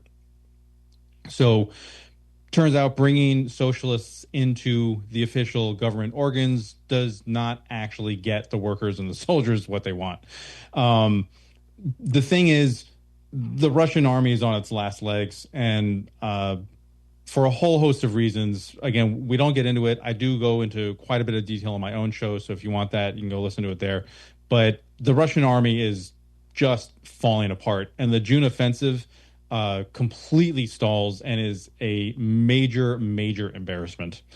Now, this happens at the end of June. On July 2nd, the 1st Machine Gunner Regiment stationed in Petrograd, some of the members of this regiment are so ticked off about the June offensive and everything else that's going on that they start to agitate for immediately overthrowing the provisional government. They're there in Petrograd. They have the weapons. Why don't we march down there and just arrest these bastards, kick them out, and take over for ourselves? So this agitation kind of continues throughout July 2nd and 3rd. At this exact moment, Lenin is taking a much-needed break outside of the city because he came back on April 3rd. He has not had a day off since then. He has been running around doing all the necessary revolutionary work in organizing and agitating and developing his own theories and all that kind of stuff. And he just needs a breather. He happens to take that breather right as this crisis starts to unfold. So he immediately hops on a train and gets back into Petrograd as soon as he possibly can. He arrives, mid-morning of July 3rd. He immediately goes to the Bolshevik headquarters, and there's this crowd of workers and soldiers who are basically awaiting marching orders. And Lenin goes out in front of them and basically pleads to them, do not do this. This will not work. You have to be patient. This is not the time. And this kind of baffles a lot of people, the workers and the soldiers that are assembled there, because, wait a minute, weren't you just saying in your April theses that the whole point is to take over power from the provisional government? Now, these insurgents are correct that they could, there's nothing stopping them from going down and arresting the provisional government. But what Lenin realizes, and what he argues with the Bolsheviks, and why he's pleading this particular line with the masses, is Petrograd, even though it is the capital and it is the seat of the government, is only one city. The rest of the countryside, and it is a big countryside, we all know how big Russia is, the rest of the country is not necessarily unified behind the idea of overthrowing the provisional government. So what Lenin is worried will happen is, even if they successfully overthrow the provisional government, if the rest of the masses around the country are not behind them, that's going to leave an opening for, say, the army or some other, someone from the provinces that's in the provisional government to come in and lead the army back into Petrograd and then crush the revolution for good. He's kind of worried about the history of the Paris Commune repeating. I'm sure some of your listeners are very familiar with the history of the Paris Commune. The relevant point here is, as wonderful as the Commune was in many ways, the Commune only existed in one city, that was Paris, and so the rest of France did not come to Paris's aid when the French army marched back into Paris to slaughter all of the communards. And Lenin is like, hey, man, it happened to them. This will happen to us. You cannot do this. Now, because of this, the July days are not nearly as big of a fiasco as they could have been. I and many other Marxist-Leninists and many other historians generally agree that Lenin was almost certainly completely correct in this. There's almost no chance that the Bolsheviks would have actually been able to hold on to power, or the Soviets, I should say, would have been able to hold on to power had the July days resulted in overthrowing the provisional government only in Petrograd. So there is a little bit of street fighting. It's not nearly as bad as it could have been. And by the skin of their teeth, the Bolshevik Party survives this premature kind of adventure in overthrowing the government. But In the aftermath of this, the government immediately starts to smear the Bolsheviks. Again, they're German agents, but now they are traitors, because look what they're trying to do. They're trying to incite riots and overthrow of the government. A crucial detail here is that the Bolsheviks themselves did not incite the masses to this insurgency. That was a spontaneous moment that came about within the masses, because people are hungry and desperate and just very, very angry about how things are happening. So when you have a volatile situation like that, no amount of party discipline is going to account for, the spontaneous expressions of anger and frustration that are present in the masses at this time. It's like a natural event, like a natural disaster. It's like the spontaneous uprising of the people. It can't be controlled or even sometimes predicted, and certainly can't be disciplined in the moment. But there's a lot of energy there that needs to be harnessed afterwards. Exactly. And if you want to take the analogy of the forest fire, the Bolsheviks realized that, hey, we actually need to put this fire out. So the Bolsheviks are doing what they can to try to restrain the masses.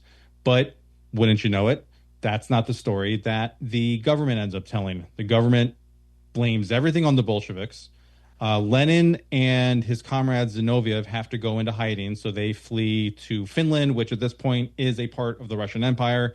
It's pretty close to Petrograd, but it's far enough away that he's kind of off everyone's radar. And a lot of other prominent Bolsheviks and just regular workers and soldiers, including they have Trotsky at this time, they are arrested and held in prison for their involvement in all of this, or at least their supposed involvement in all of this. So now that their leaders have been either run underground or placed into arrest, the idea is, hey, the Bolsheviks aren't going to last very long, right? People are writing articles and they're talking openly about how, the Bolsheviks are done because they tried to overthrow the government and they couldn't, and now they're paying the price. But rather unexpectedly, throughout the rest of July and the first couple of weeks of August, when this kind of reaction to the July days is at its height, and the government is suppressing workers' movements and strikes and really trying to persecute the Bolsheviks and passing all of these rules and laws about against strikes and disarming the workers and all this other stuff. The Bolsheviks are able to survive, I think, for two reasons. One, because the government is not actually as powerful as it keeps telling everyone that it is. Independent of the July days, just on the eve of the July days, the first coalition falls apart. For reasons we don't need to get into, but it falls apart. So when the July days happens, there is not actually an official functioning government in Russia at this time. And so this disorder makes it nearly impossible for the new, soon-to-be officially named prime minister, a man named Alexander Kerensky, whom I believe a lot of your listeners probably already know who that is. Mm-hmm. So Kerensky is not actually able to follow through with his persecution of the Bolsheviks because he lacks the institutional capacity to do so. But also, the workers do not abandon the Bolsheviks. There is no mass exodus from the party. You might think that, now there are all these smears and the Bolsheviks are being persecuted. Let's get out of Dodge while we still can so we don't wind up getting, taken down, arrested, persecuted ourselves. But that doesn't happen. The Bolsheviks have built up a lot of street cred with the workers across, again, Petrograd, but all over in all the industrial centers. The Bolsheviks have been gaining a lot of momentum through their strategy of consistent messaging and really having a very direct, organic relationship with the workers, a very direct and organic connection. So there's no mass exodus from the party, and the government is actually not able to persecute the Bolsheviks to the extent that they would like to. The workers, especially in Petrograd, are still armed, and the government, whatever interim government is functioning here at this time before a second coalition is named towards the end of July, recognizes that, hey, they didn't overthrow us this last time, but if we actually start to like physically try to take away their weapons, if we actually start to go after the workers, we could have another July days on our hands, and that one probably is going to end as well for us, because now Lenin's not even here to tell everyone to calm down. Like they're going to be very pissed, and that fire is going to get out of control very quickly. So it's this very interesting dynamic of the government being weaker than it made everyone think that it was, and the Bolsheviks being much more resilient than everyone assumed, and that resiliency comes from the connection with the masses. Beautifully stated, and yes, so what we're going to go into next is kind of the inversion of that. So if the July days was unfairly and unjustly and cynically put on the Bolsheviks in an attempt to delegitimize them in a way that didn't work, this next event kind of had the opposite effect, right? Of sort of allowing the Bolsheviks to kind of gain prestige and thus even more influence than they already have, even though they are so deeply tied to the masses. And that is, of course, as you alluded to earlier, in around late August, the Kornilov affair. I think that's how you pronounce it. You have better pronunciation than me with these Russian words. But what was Kornilov attempting, and how did mass action defeat the coup? Why did this moment discredit both the military reaction and the provisional government, and thus accelerate Bolshevik influence among workers and soldiers? It's pronounced in Russian Kornilov, but okay. Kornilov is fine, totally fine. So I'm from Nebraska, affair, I'm out here in Nebraska, sure. So Kornilov it is. You're totally fine. I'm also from the Midwest. Before I actually took Russian, I don't know how any of these names are pronounced. So the Kornilov affair is, for my money, it is second only to October as the most inspirational moment of the entire Russian Revolution because of what happens and how the masses respond. Okay, so what is the Kornilov affair? By mid-August, Kerensky, who has now officially become the prime minister of Russia, recognizes that he actually needs help if he's going to get rid of the Bolsheviks. And he approaches a general by the name of Kornilov, or Kornilov. Kornilov is the commander-in-chief of the Russian army at this time. So he's in charge of the entire war effort. They strike a deal where they're actually going to use a tactic that the right and the forces of reaction and the bourgeoisie have been using for well over 100 years at this point. They're going to set up a bunch of false flag operations across Petrograd in order to have a justification for Kornilov sending in troops from the front to, quote, put down the rebellion. Now, the interesting thing is everyone knows that these are false flag events, but it doesn't really matter. The government's going to do whatever the government wants at this point, right? So they're on this path to send in troops to deal with the Bolsheviks and the workers' movement, because Kerensky cannot do that on his own.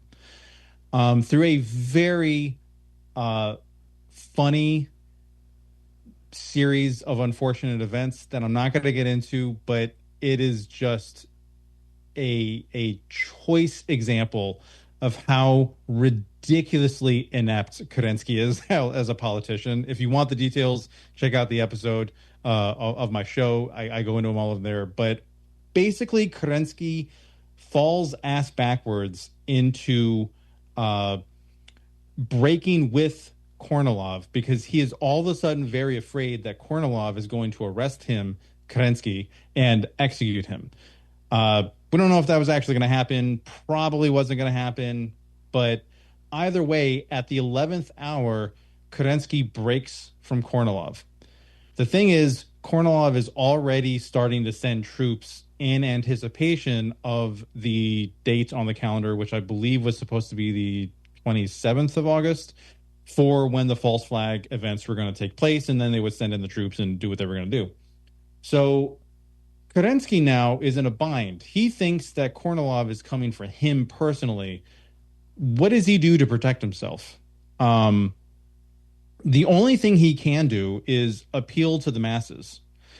Now, he spins some bull about how he's really the innocent victim in all of this. He, of course, immediately does not mention that, yes, I was plotting with the military leaders of the army to crush the workers' movement. He spins it in a way that makes himself look better. All of this comes out later, which we'll get to in a second. The masses do very quickly realize that Kerensky is lying to them. But nonetheless, this presents the very real choice that they must make.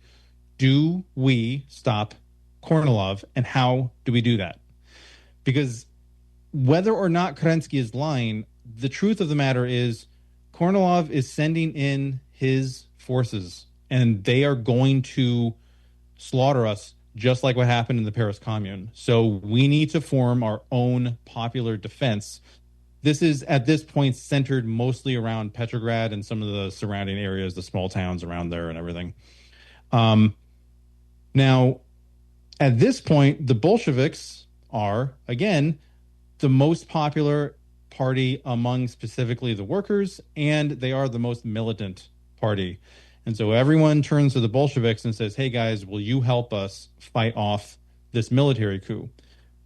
And after a very brief moment of debating whether or not they should do that, because some people are saying, hey, man, let these fuckers fry. They walked into this, they get to hang. Mm-hmm. But then the counter argument to that is, well, first them, then us. So what are we going to do about this? We can't, that's not the correct line to take. And very quickly, the Bolshevik Party realizes, yep, okay, we got to do this. We hate having to help Kerensky, but we got to help ourselves. And if that means saving Kerensky's bacon, fine, we'll do it. So they start to organize. Well, actually, I should say, so the Bolshevik Party puts out the word that they are going to fight off this basically invasion from Kornilov. The really fascinating thing, and this is the part that's so inspirational to me, is that there is almost no time to organize actual defense of the capital, because the troops are already on the trains. In the next 24 to 36 hours, they will start arriving at the various train stations around the city, and the troops are going to start pouring into the city, and then it'll be too late. So there isn't any time to debate strategy and tactics and, you know, have some sort of central authority start to delegate tasks to everyone. Instead, we have a bottom-up, totally organic coordination of resistance to Kornilov. So you have Red Guards, which are like armed detachments of workers, going out into the city and trying to find the officers, the army officers in the city who were going to stage the false flag operations and making sure that they don't stir up trouble. You have the printing presses starting to send out messages to get the word out to all the people in the city and the surrounding area that this is what's happening and we need to defend against this. On their own accord, workers start taking care of, securing supplies and foodstuffs for the city in case they have to go through a very long siege. You have soldiers start to train the workers on how to fire artillery and how to handle weapons and all this stuff. The masses of Petrograd, on their own, independent from any sort of higher coordination, start to come together to resist this invasion. Really, really super crucially, the Railway Workers Union, they recognize that, okay, well, if they're coming in on the trains, why don't we just tear up the tracks and then they can't come in? So they go out of the city and they literally just tear up the tracks so that when the trains bringing the troops get to this point, they can't go any further, and then the troops have to disembark and then they have to march several miles on foot into the city. So that slows the troop movement down. Amazing. Yeah, it's like brilliant, strategical thinking. So when that starts to happen, though, when the soldiers start to disembark from the trains, Well, now the soldiers are no longer, the Kornilov soldiers are no longer in this bubble because they've been told, hey, the revolution is under threat in the capital. We need to go put down these disorders so that we can, quote, defend the revolution. It's a bald-faced lie, but that's the lie that Kornilov and his officers have been telling all of their troops. And the army officers in charge of this coup attempts have not been allowing communication into and out of the regiments. Well, once the people actually get out of the train, you have detachments of soldiers and workers from Petrograd who just walk up to them. And like I said in the February Revolution, it's actual physical contact between the different groups of masses that leads to the fusion of the revolutionary potential of all of these groups into one movement. As the workers and soldiers from Petrograd are coming out and physically talking to the soldiers, they're explaining to them, hey, you've been lied to. Everything's cool. This is not a problem. There's no threat to the revolution. We're doing great. And you're being sent in to actually destroy the revolution. And when the rank and file soldiers under Kornilov's command get this message, they themselves start to spontaneously form committees and Soviets and start to declare that, okay, we're not going to listen to our officers anymore. We're not going to do this. We're 100% on the side of the workers and the soldiers of the capital, that we, like them, want to defend the revolution. So those two aspects are why I think the Kornilov affair and the way that the masses handled it are so inspirational. You have, on the one hand, totally organic, bottom-up organization of the masses where everyone gets just a general message, we are under attack, and everyone immediately starts doing whatever it is that they can to prevent this. And then on the other hand, you have the direct communication between the people in the capital and the troops that are coming in. And that's what diffuses the entire crisis, because at the end of the day, Kornilov and his officers, they're just a handful of men with guns sitting in army headquarters in another city, 50 miles away or 50 kilometers away, or whatever it is. They don't actually have any power.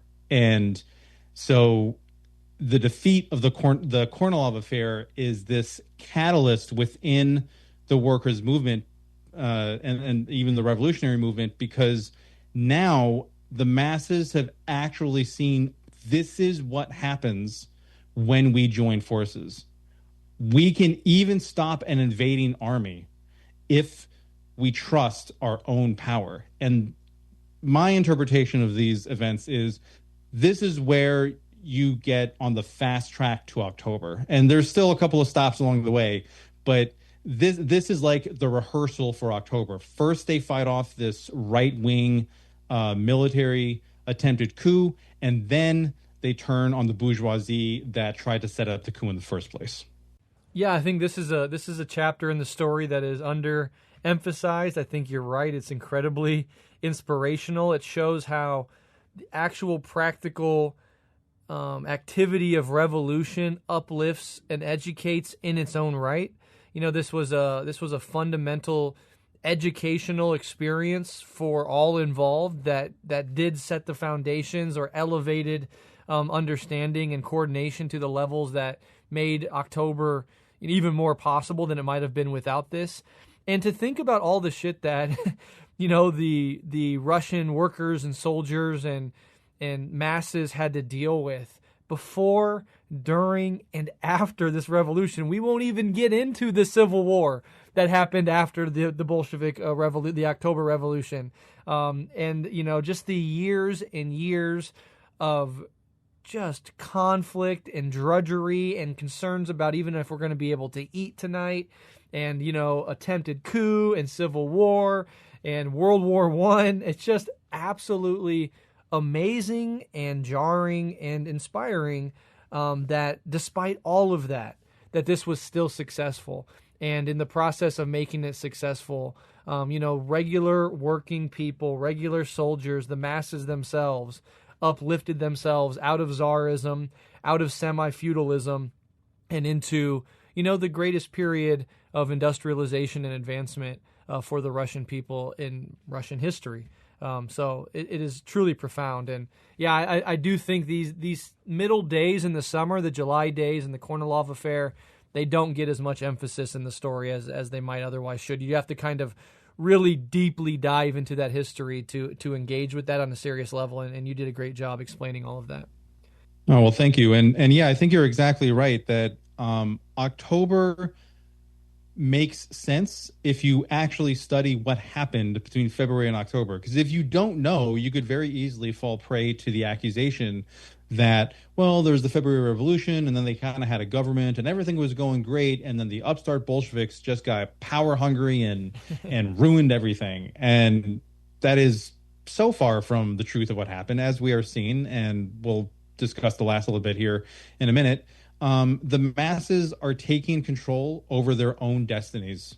Mm-hmm. And that's why October happens. Yeah.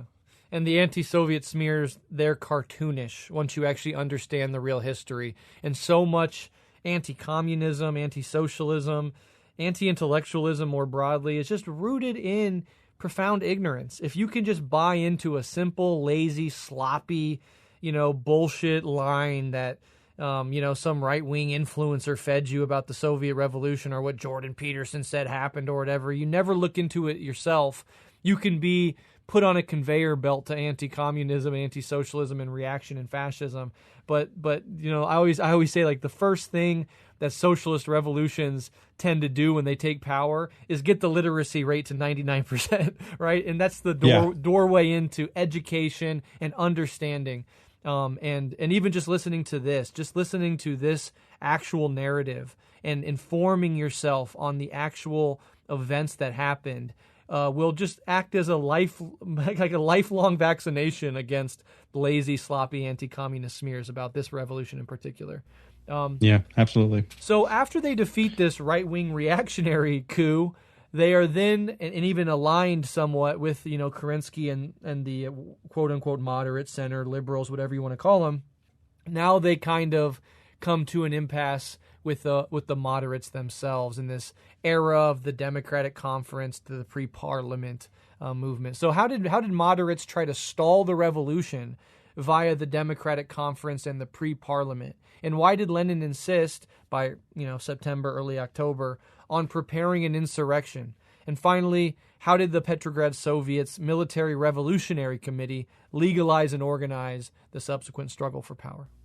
In the wake of the Kornilov affair, the masses are now starting to turn against Kerensky. They maybe don't know the details, but they know that he had something to do with instigating the crisis in the first place. And after having successfully beaten off the attack from the military and the coup, the masses start to understand what their real power is, as I was saying before. Now, in order to kind of, prolong the inevitable, and Kerensky bills this democratic conference as a way to bring, quote, the democracy of Russia together so that they can have a better say in the goings-on of the provisional government. Basically, it's a way to try to placate the masses and prevent them from turning on him 100%. Mm-hmm. So he calls together this conference. The Bolsheviks do end up participating in the conference. The conference is not really very effective, though, because kind of from a materialist standpoint, we were talking before about how the revolutions happen because systems are incapable of resolving the contradictions which arise within them. What we see here is that bourgeois democracy is actually not capable of solving the problems that are facing it. The bourgeoisie can't pull out of the war for a whole host of reasons, but the biggest one among them is they need the war as a way to try to distract the masses from the revolutionary tasks at hand.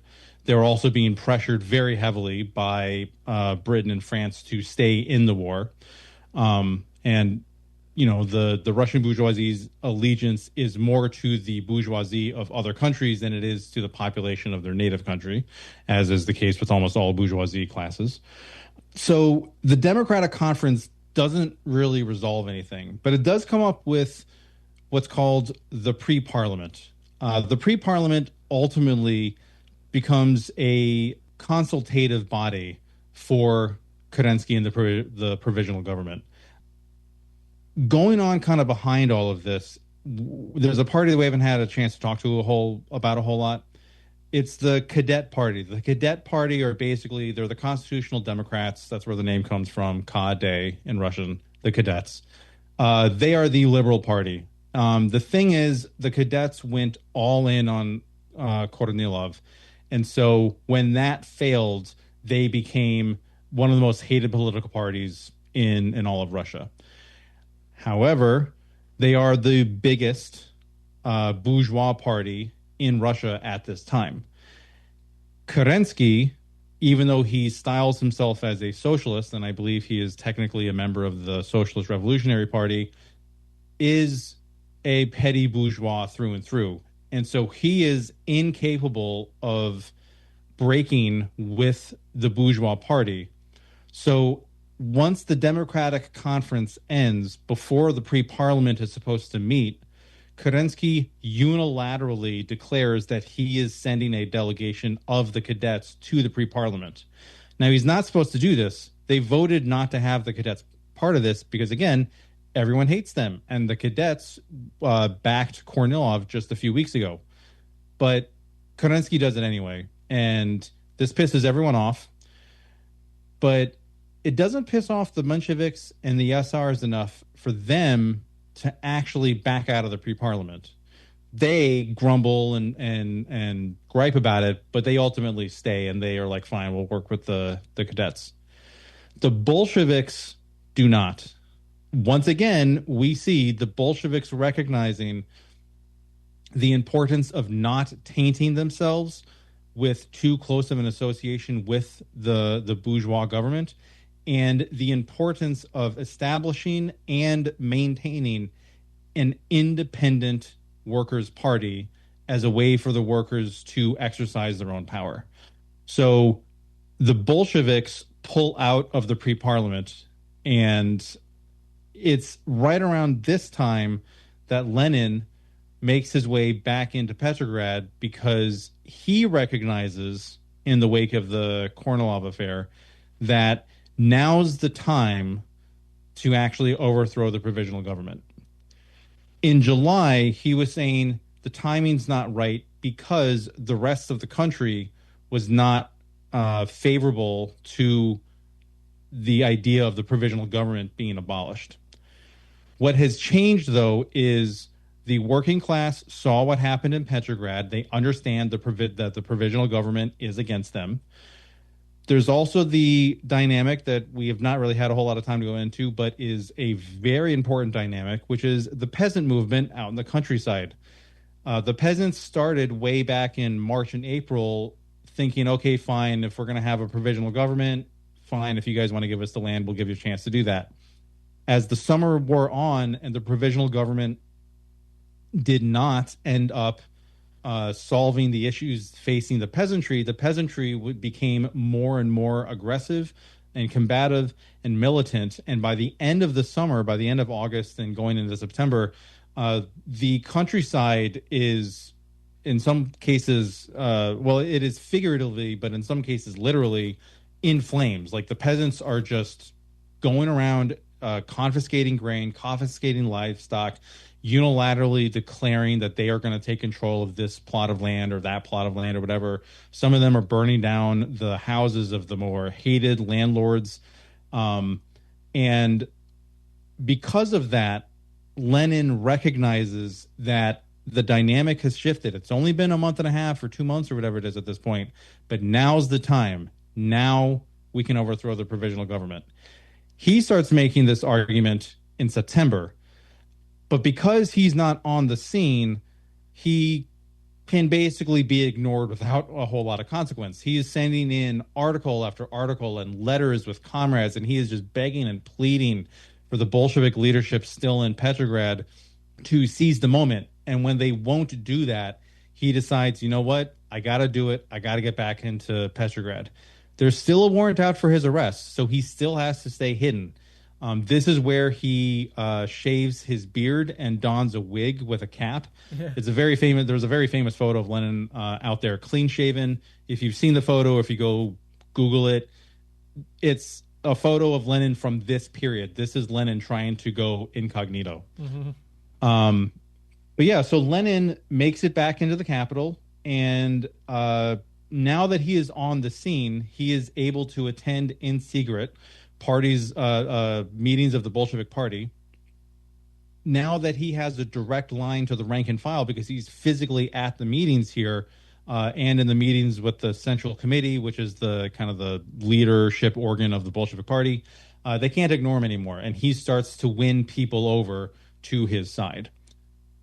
Now, the Military Revolutionary Committee, or as I call it, the MRC, the Military Revolutionary Committee comes about because Kerensky not only instigated a coup from the military that blew up in his face, not only is shoving the cadets down everyone's throats and making them all choke on them, which everyone hates, he also now gets it in his head that he has to transfer the soldiers that are in Petrograd that are actually members of the Petrograd Soviet. He needs to transfer them out of the city to the front.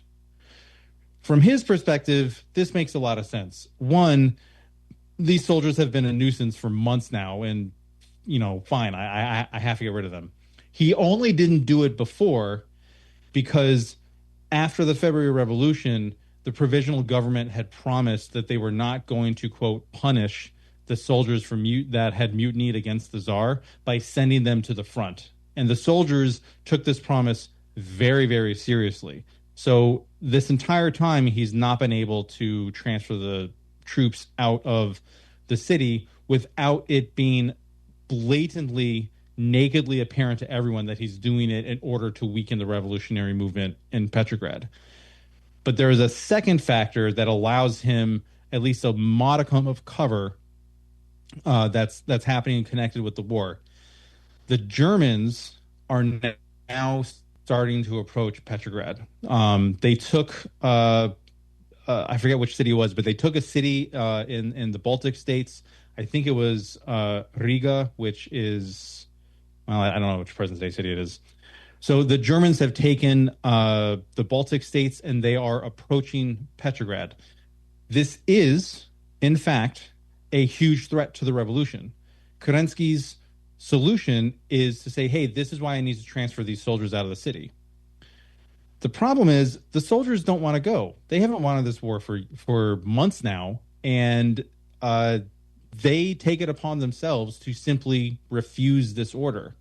But the question is, well, how do we refuse this order? And the solution is the Petro-Soviet, at the behest of the Bolsheviks, who at this point are now the majority in the Petro-Soviet, just as they are the majority in a lot of Soviets all across Russia. The Petro-Soviet establishes the Military Revolutionary Committee. The MRC is basically tasked with finding a way of keeping the soldiers in Petrograd from being deployed outside of the city.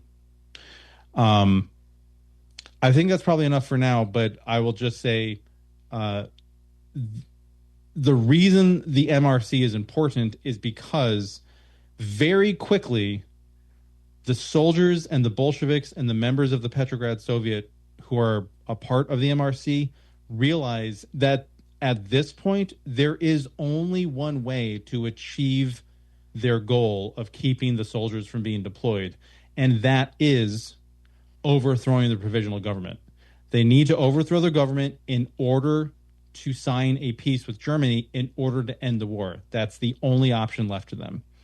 They do not immediately orient themselves to overthrowing the government, but after just a couple of days of being in existence, and Lenin recognizing that, okay, the MRC is actually going to be the launch pad for the final assault against the provisional government from the Soviets.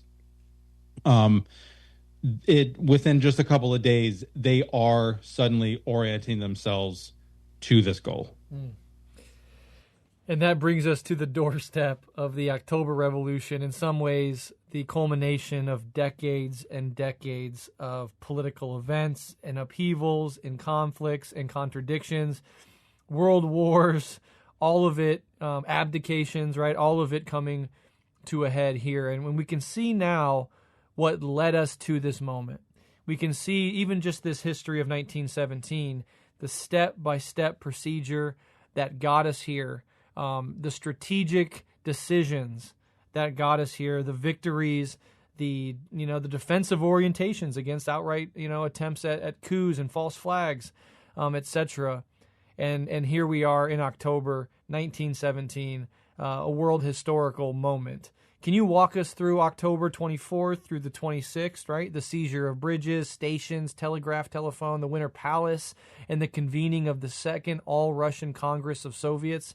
And why is it historically accurate to describe this as a transfer of power to the Soviets and not, as many anti-communist and anti-Soviets still declare, some sort of a coup, right? Given the Bolsheviks, not only their mass base of support, but their clear majorities. Yeah. So, just like the February Revolution actually unfolded over a series of days, very often when we think about the October Revolution, we think of it as just the one day. October 25th is the day that we all circle on the calendar. I will say again, remember the calendar discrepancy. It's October 25th on the Julian calendar. On our modern calendar, this is November 7th. But anyway, so people will circle October 25th as the date of the October Revolution. But what happens on October 25th is actually set in motion several days earlier. So the MRC is founded, and they start to orient themselves toward overthrowing the provisional government.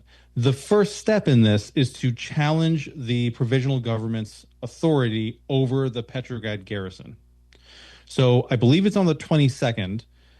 They hold a meeting, they make a decision, and then they march to the Petrograd military district, which is the headquarters of the leadership of the Petrograd garrison from the government side. And they basically tell them, hey, we don't recognize your authority anymore. The soldiers have given us the soldiers have entrusted authority over them in us. So you are no longer in control of the Petrograd garrison. We are. The commander of the Petrograd garrison at first laughs in their face and says, yeah, right, get out of here.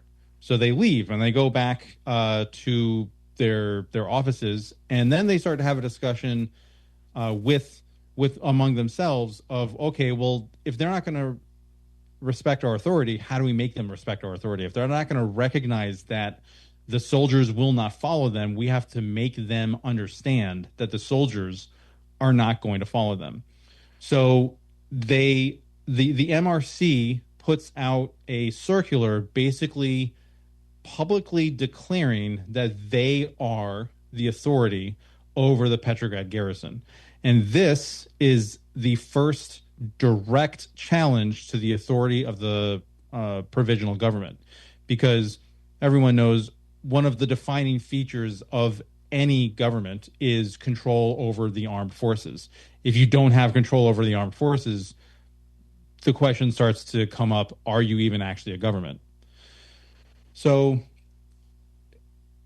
and then the MRC uses the rejection from the Petrograd military district as a justification for now going around to all of the separate regiments and all the different actual physical barracks where the Petrograd garrison is located, and unifying them around the MRC. So once the Petrograd garrison closes ranks, then they move to the Peter and Paul Fortress. This happens on the 23rd of October. The there's a day full of debates going back and forth about whether the Peter and Paul Fortress should declare for the MRC. By the end of the day of the 23rd, they have done that.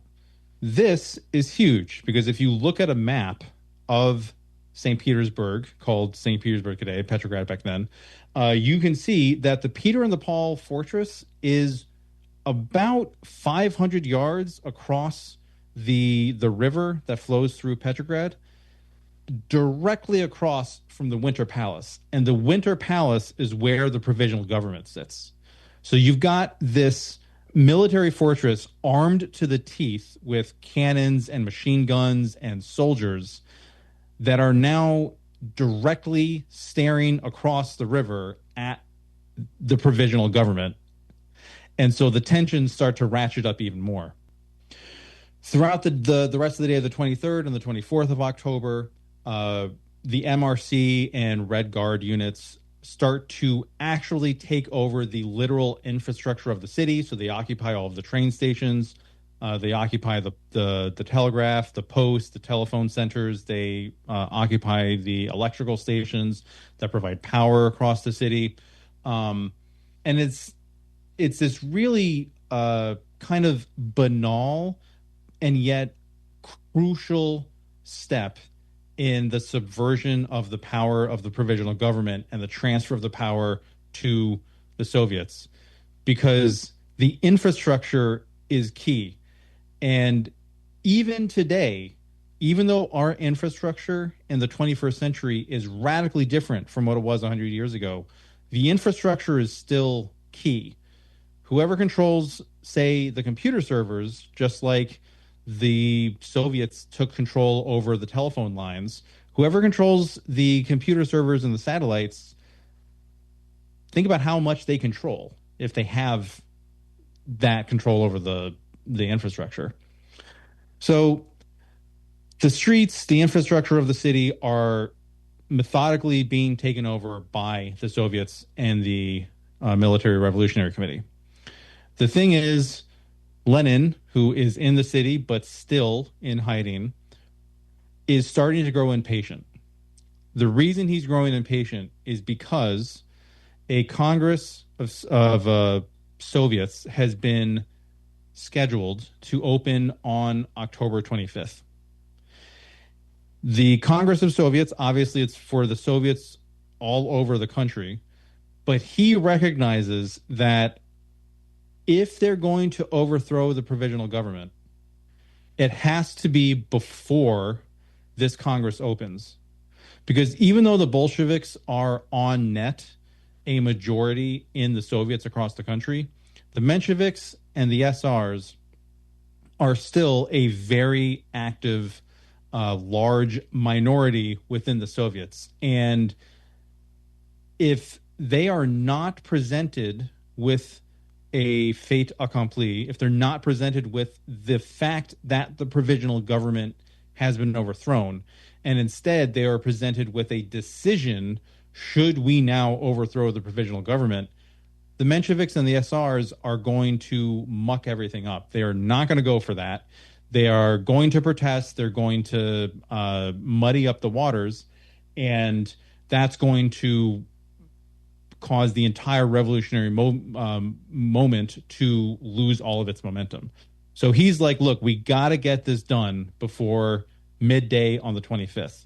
So late in the evening on the 24th, he leaves his hiding spot and he makes it across the city to the Smolny Institute, which is where the Petro-Soviet, the Military Revolutionary Committee, and the Bolshevik Party all have their headquarters. Once he arrives, he again starts to push forward this idea that we have to get everything done before the opening of the Congress. And if you look at the documents and the records, you start to see that like Lenin arrived somewhere around midnight or 1 o'clock in the morning on the 25th at Smolny. If you look at the orders that the MRC is sending out to detachments around the city, the orders are very much, hold your position, await further instructions.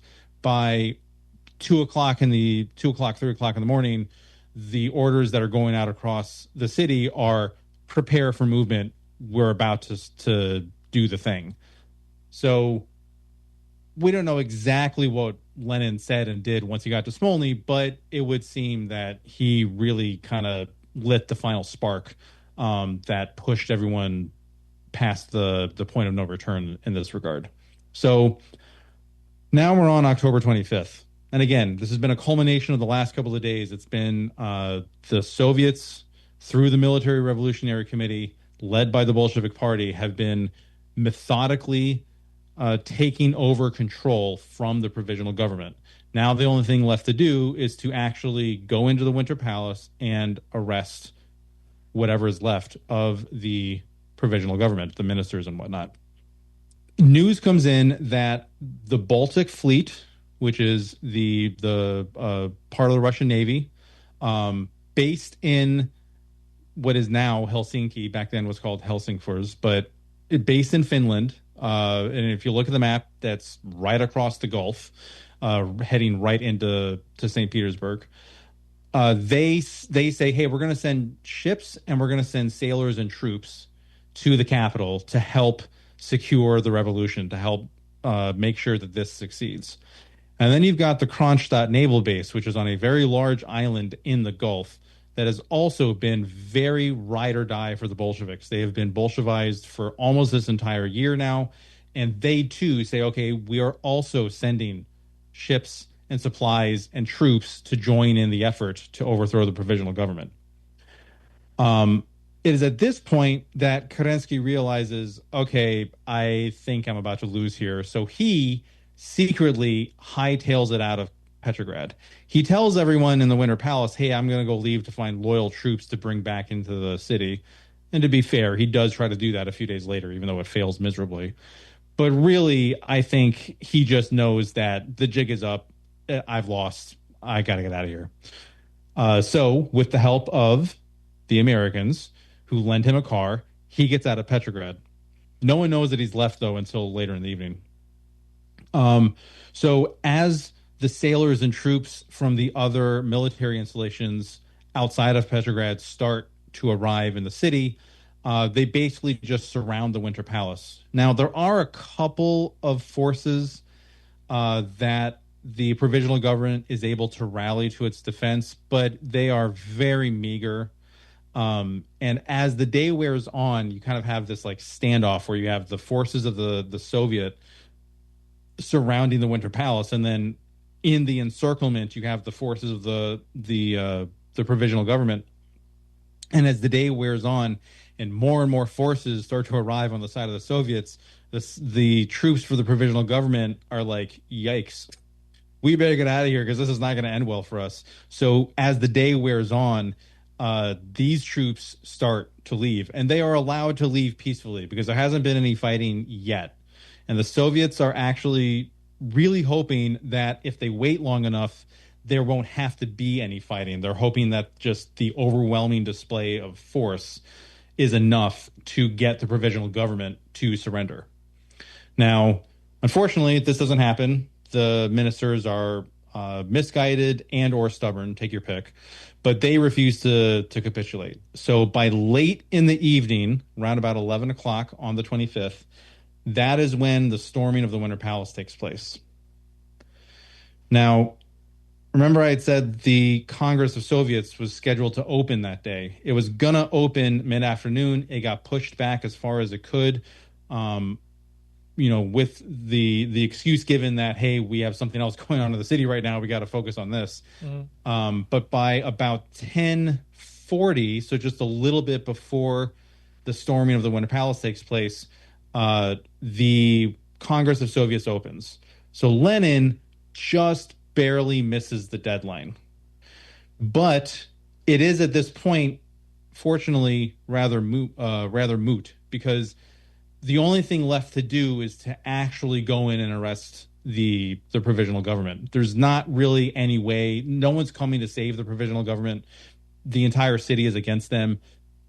So even though the Mensheviks and the SRs in the Congress start to immediately denounce and decry this violation of the democratic norms of whatever, the troops of the Soviets and the MRC are taking the Winter Palace. By about 3 o'clock in the morning on the 26th, the deed is done. The ministers are arrested. Again, there's a little bit of fighting.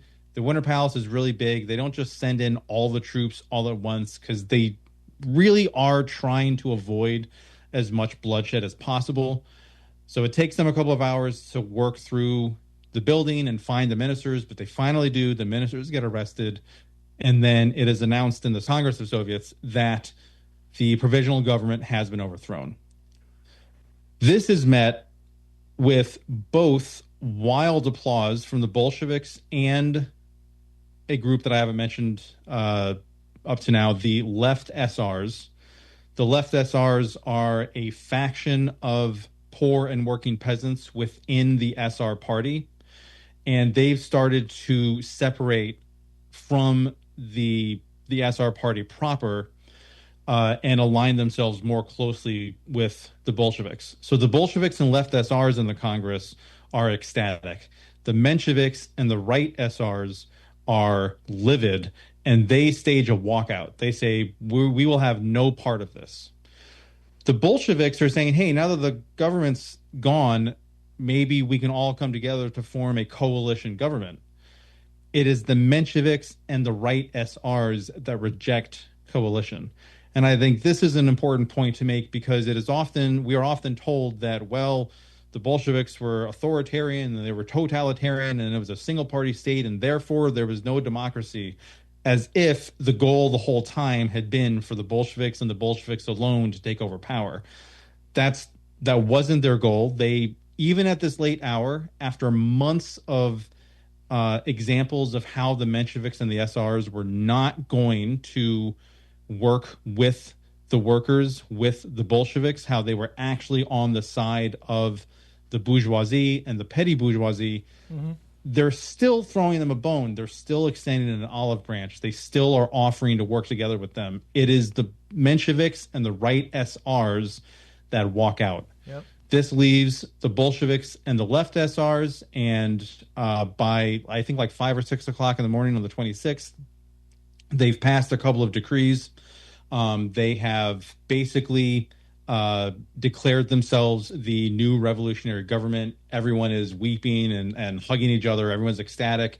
Everyone is also extremely exhausted at this point. So by like 5:30, 6 o'clock in the morning, they close the session and everyone goes to try to get a couple of hours of sleep before they get back to the work of actually advancing the revolution. And then we have the first socialist state in history beginning its consolidation, a world historical moment, a profound moment in world history that I think will only gain more recognition as such as human history goes on. And if we are at all correct that humanity will mature into a socialist and ultimately a communist phase insofar as it survives, I think, in retrospect, these moments in history where these first experiments in socialist construction were won and built will become more and more prescient and more recognized universally as crucially important steps forward for our entire species. So yeah, just a profound moment, and I only wish that we could experience what it would be like to be, in that moment with the rest of the workers, the revolutionaries that have fought so long and hard to get here, and to have that moment of kind of rapturous culmination. And of course, there's dark days ahead, but this is a brief respite from everything, and for a moment of total victory, and what that must have felt like emotionally for those that had given their life over to this cause and had fought and put themselves time and time again in direct existential threat to see this vision of society pushed forward. Just a fascinating moment in human history. All right, well, let's just end on this question, which is just from a Marxist-Leninist perspective, what do you take as the core lessons of 1917 for organizers and revolutionaries in the imperial core today? I mean, That is really why I started my podcast because, um, I just wrapped up the section on the Russian Revolution. I will be going all the way through 1991 because the history of the Soviet Union provides really crucial lessons that we have to learn today in the 21st century. In the fight against fascism, which comes obviously a few decades later, um, and in the ways that they were able to improve living standards and engage in geopolitics from a socialist as opposed to a capitalist uh, perspective, and all those kinds of things. Specifically for the revolutionary period, um, I think the Russian Revolution basically proves Marxism Leninism to be the correct revolutionary doctrine. Again, I'm not trying to pick a fight with anyone else. I know that the Soviet Union committed a lot of mistakes. I'm not saying that the Soviets were a utopia. I'm not saying that China today is a utopia state. We all know utopias cannot exist. But in the struggle against capitalism, we have a vanguard party. So first we have the correct understanding of the inner workings of capitalism and the fact that it is in fact the working class that is the next revolutionary actor in world history. That comes from Marx. And then from Lenin, you have the development of the theory of the vanguard party, also something else we didn't have a chance to talk about, but you have the theory of the revolutionary proletarian state. I know a lot of leftists want to see the state completely torn down, whether you're anarchist or you're just kind of on somewhere on the anti-capitalist left. A lot of people say, well, we have to destroy the state first because the state can be used as a tool of repression and et cetera, et cetera. But it is through the building of the revolutionary proletariat state that the Soviets were able to achieve all that they did for the peoples of the Soviet Union. And then you also just have, as we've said many times throughout this episode, brilliant dialectical materialist understanding and analysis in real time over the course of months. Most of it is done by Lenin. I will say he gets a lot of credit and he's a really big name, but he's not the only Bolshevik who's doing this stuff. Stalin is also contributing to the real-time analysis. You have Bolsheviks like Nadezhda Krupskaya, Lenin's wife. You have Alexandra Kollontai. At all levels of the Bolshevik Party, you have people contributing to the movement.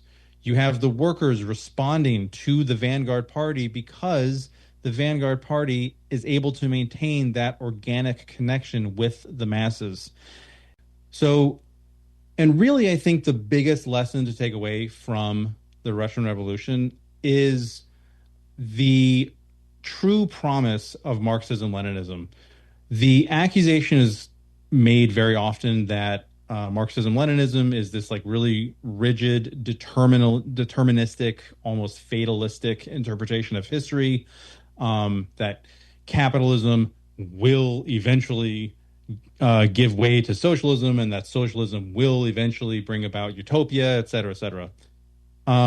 Real MLs understand that that could not be further from the truth.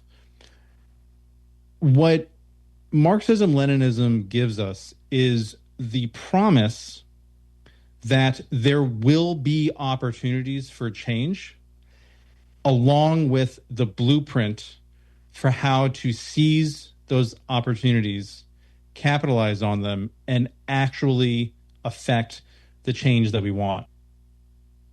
We were talking before about how you have the boom and bust cycle of of capitalist production, and it used to be like every couple of decades. Now it feels like every 3 years there's some new crisis that is coming about because capitalism is not able to resolve the material contradictions that lie at its center, and it's running out of ways to actually resolve that. Marxism-Leninism does not promise us that when that explosion happens, we will suddenly wind up in socialism. What it promises us is through understanding the internal dynamics of capitalism, these crises they are inevitable, and they leave open the possibility. That's the inflection point. That's where you can actually go in and try to change things. And then Lenin and the Bolsheviks showed us how to do it. Now, I'm not saying that in 21st century America or anywhere else in the world at this time, the playbook needs to be run exactly as the Bolsheviks did in 1917. That is not a dialectical understanding of history, because we all know, we were talking this whole episode about how things need to be adapted and changed to the moment. But they proved that it can be done, and they proved that if you are able to organically bring the masses together, you can achieve escape velocity from capitalism. And that, to me, is really the reason why everyone needs to understand the history of the Russian Revolution. It is arguable that the Soviet Union was the best example we've ever had in history of how to move past capitalism.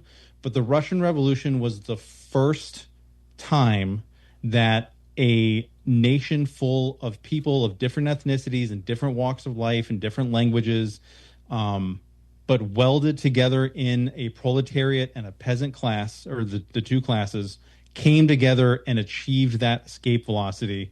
And it is somewhat of a tragedy in my mind that, unfortunately, after they left, the capitalists were able to keep the rest of us in chains.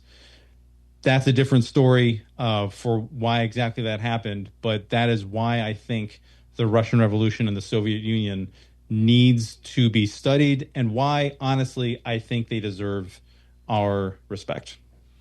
Amen. Could not agree more, my friend. I really appreciate you being so generous with not only your time, but your knowledge. Again, I just wanted to give you incredible compliments on how, well you tell history, and how accessible you make the detailed history of a revolution that happened over 100 years ago in a totally different part of the world. So huge props to you for that. I will link to your show, The Sickle and the Hammer, in the show notes, as well as your Patreon. And I really encourage listeners to go over, check it out, show some Rev Left love, give you some support, and learn more, right? Because that's ultimately what you and I and many others like us are engaged in, which is uplifting consciousness through political education from a principled Marxist perspective. And we share that same goal. So again, thank you so much for coming on. I would love to have you back on anytime, Daniel, to do another episode on anything at all. And in the meantime, keep up the amazing work. Yes, thank you very much for letting me come on and talk to your audience. I would love to see you guys all over on my show. Just keep fighting the good fight. Thank you.